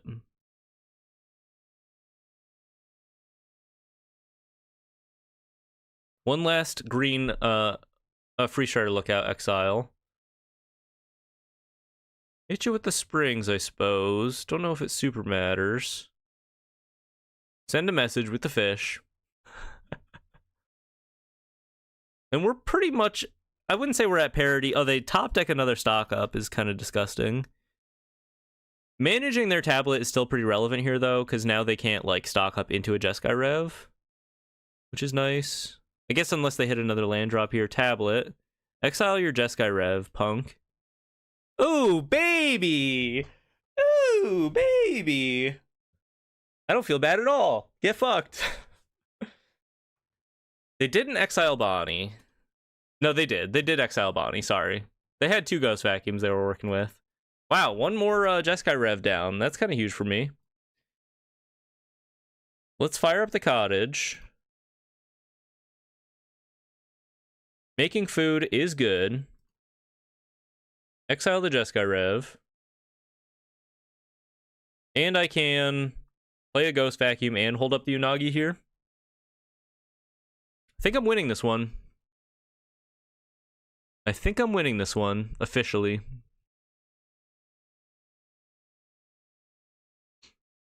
They're reading my shit. Oh, they have another Jeskai Rev. Hot damn.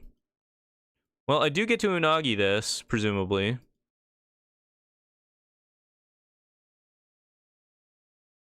We draw 2 cards.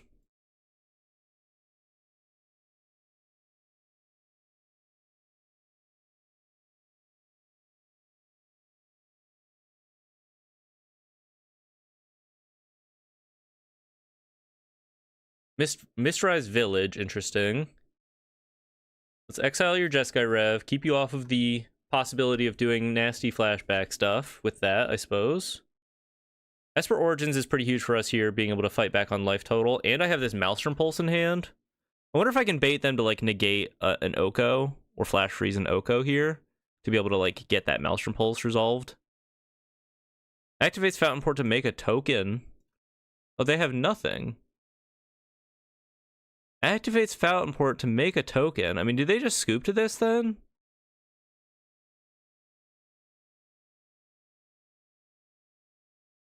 Green Blade on top. What up, Breeze? 5-0 first. Huge pulse. You're just in time to witness the huge pulse. Taking match 3, presumably here. Not a lot that can go wrong from this position. All of the Jeskai Revs are in exile. We fought through 4 Jeskai Revs. Technically 3, I guess. But unfortunately, I'm going to be ending the stream here right after this match, so good timing, bad timing, you decide. Pretty fun run so far. I think this makes me what? The full 20-0? I'm like undefeated on stream basically with Sultai Sultai Deserts in the last couple weeks. Pretty crazy. Sack of food. If I win, I haven't won yet, but they'd have to like cast a Math Magics at my face, I think, to win, right? Bree says, I've ran this list in 2 store champs recently. Oh shit? Wait, which list? Sultai Deserts or Control?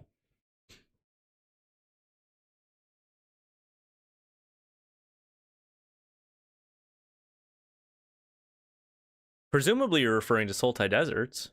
How's it playing for you? Double green for me. Let's fucking go, dude. Nice. Any success? Any success for ya? Dog, I know you're out of Jeskai Revs. Get lost on the cottage. You won both store champs with Sultai Deserts? Let's go, dude! You get a little dance from me. That's awesome. Thank you for the sharing. Thanks for the update. I'm a huge believer too. There's some haters out there. Shout out Jaden. I know you're out there. But I think it's a pretty real list. I think in some subtle ways, like the damage from the deserts really adds up in these long games and keeps like the life total from being like too safe really to like close out with our creatures. There's a lot of pros going on here. Nacho, another believer. I know I got believers. I appreciate y'all out there. Oh, I didn't do a crime yet. Oops. Oh well, I don't think it matters. Nothing I do matters anymore. This game is over. Free Esper Origins.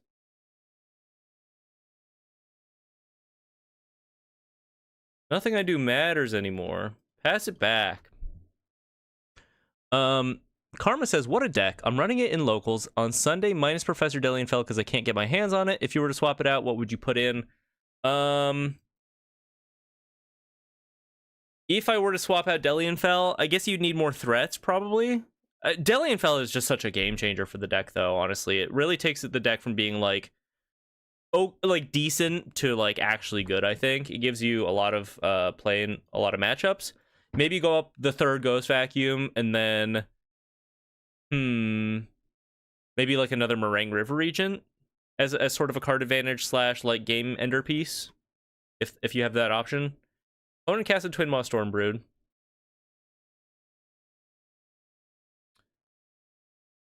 Breeze says... Wait, I guess I do crimes here, right? It doesn't really matter what I exile. 4-color control is the hardest for sure, but it's inevitable. Let's go Nacho. The closest game I've had yet was an Orzhov Life Gain. Have you matched up against that yet? I think this list, like this build compared to the Jund builds, this sort of build is much better suited for the like Orzhov Life Gain matchup because we're a little more inevitable with how big our creatures are, and we have board wipes.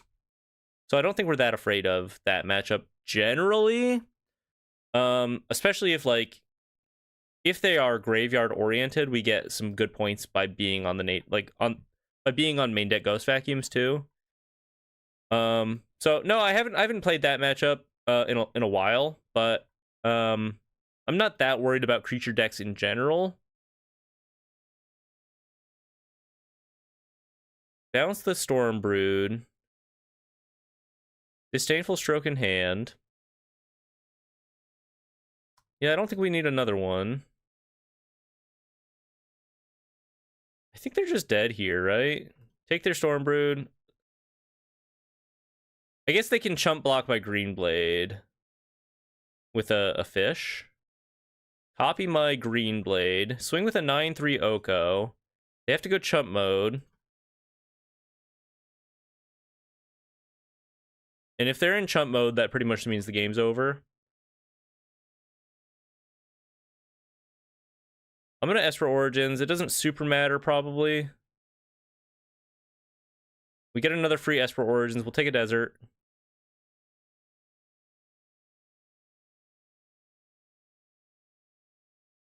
Honestly, for my money, I think the landfall matchup is one of the harder ones. They are technically like a creature matchup, but especially the version that was rocking like the Sapling Nursery, I found that very difficult. The inevitability of them, like, okay, like they just have so many threats that just end the game. And they're not as susceptible to board wipes as like the traditional like green aggro lists. Not a huge fan of that matchup. I think Dimmer Tempo is also pretty tough. By the nature of being a more creature leaning deck that has Kaitos as a way to like sort of diversify their threats and be less soft to board wipes, right? That can be a very tough matchup. Opponent is dead. They're just throwing a little bit of a hissy fit over on their side of the field for some reason. Traumatic critique for 12 to my face. Wow. I didn't realize this could go face. If I just hit them with the good game, do you think they'll scoop?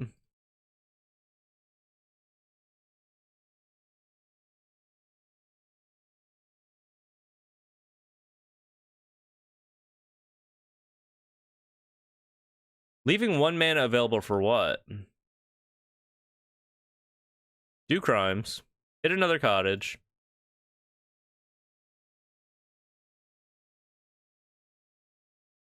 Okay, they scoop. Pretty good run. 20-0 officially. Let me catch up on chat real quick here. Depot says, seems like the Orzhov life gainers are Abzan life gainers on Arena now. Wanchi Tong if you have lots of green in your meta. Oh, that makes sense. Yeah, that does seem pretty good. One without seeing a single disdainful stroke. Speaking of, yeah, not disdainful stroke. A little less important by the end with all their Jeskai revs gone though, right? Karma says creature decks are easy. Black has so much efficient removal. Lol. This is why I love this deck. Deadly Cover Up does God's work. Deadly Cover Up is nuts against the landfall matchup, and it's like the only way you can win. Yeah. It's like the only way I win that matchup. Maybe I'm playing it wrong, but I find that matchup to be really miserable. Connor says, with how Jeskai is built now, I wonder if the cranial extraction is worth it in the side. Cranial extraction? Cranial extraction?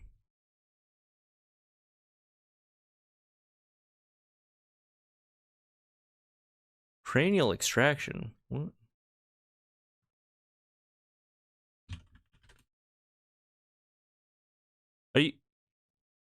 You mean surgical extraction? I don't think that's in standard. Surgical extraction is not in standard. Bree says, since 4-color is taking off, would you consider Ancient Vendetta in the sideboard? This is the 4-mana. I don't love this card. Personally, I don't love this card. I think it only. So you name Jeskai Rev, right? And you just hope that like them not having access to Jeskai Rev means they can't win the game. But it's just such a bad top deck. It doesn't do anything on the board. I've never been impressed by this card. I don't know though. I think against like a true combo deck it could be okay. Like against the Kona lists, if you name Kona, maybe that's fine there. But against the Jeskai like good stuff deck, the control list is a good stuff deck, right? It's just a deck full of like good cards. I think they can probably still win through this.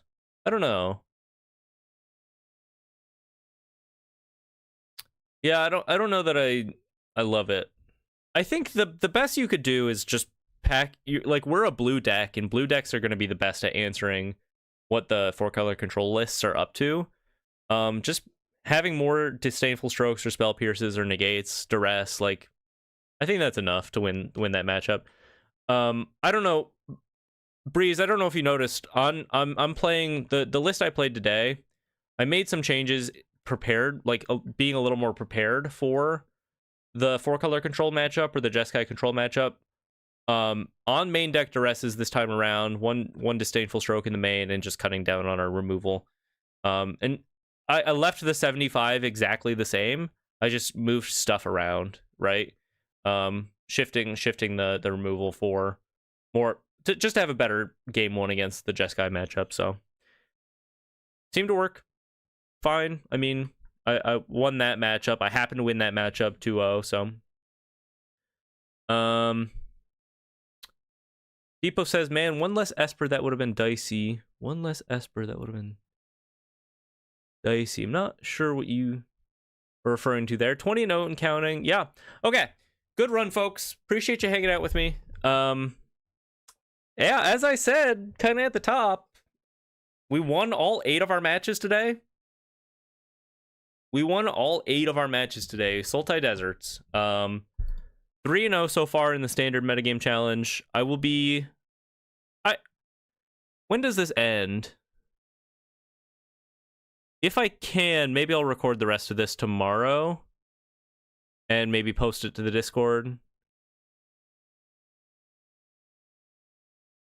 I don't think it's up for like a whole week, right? I can't continue this next week.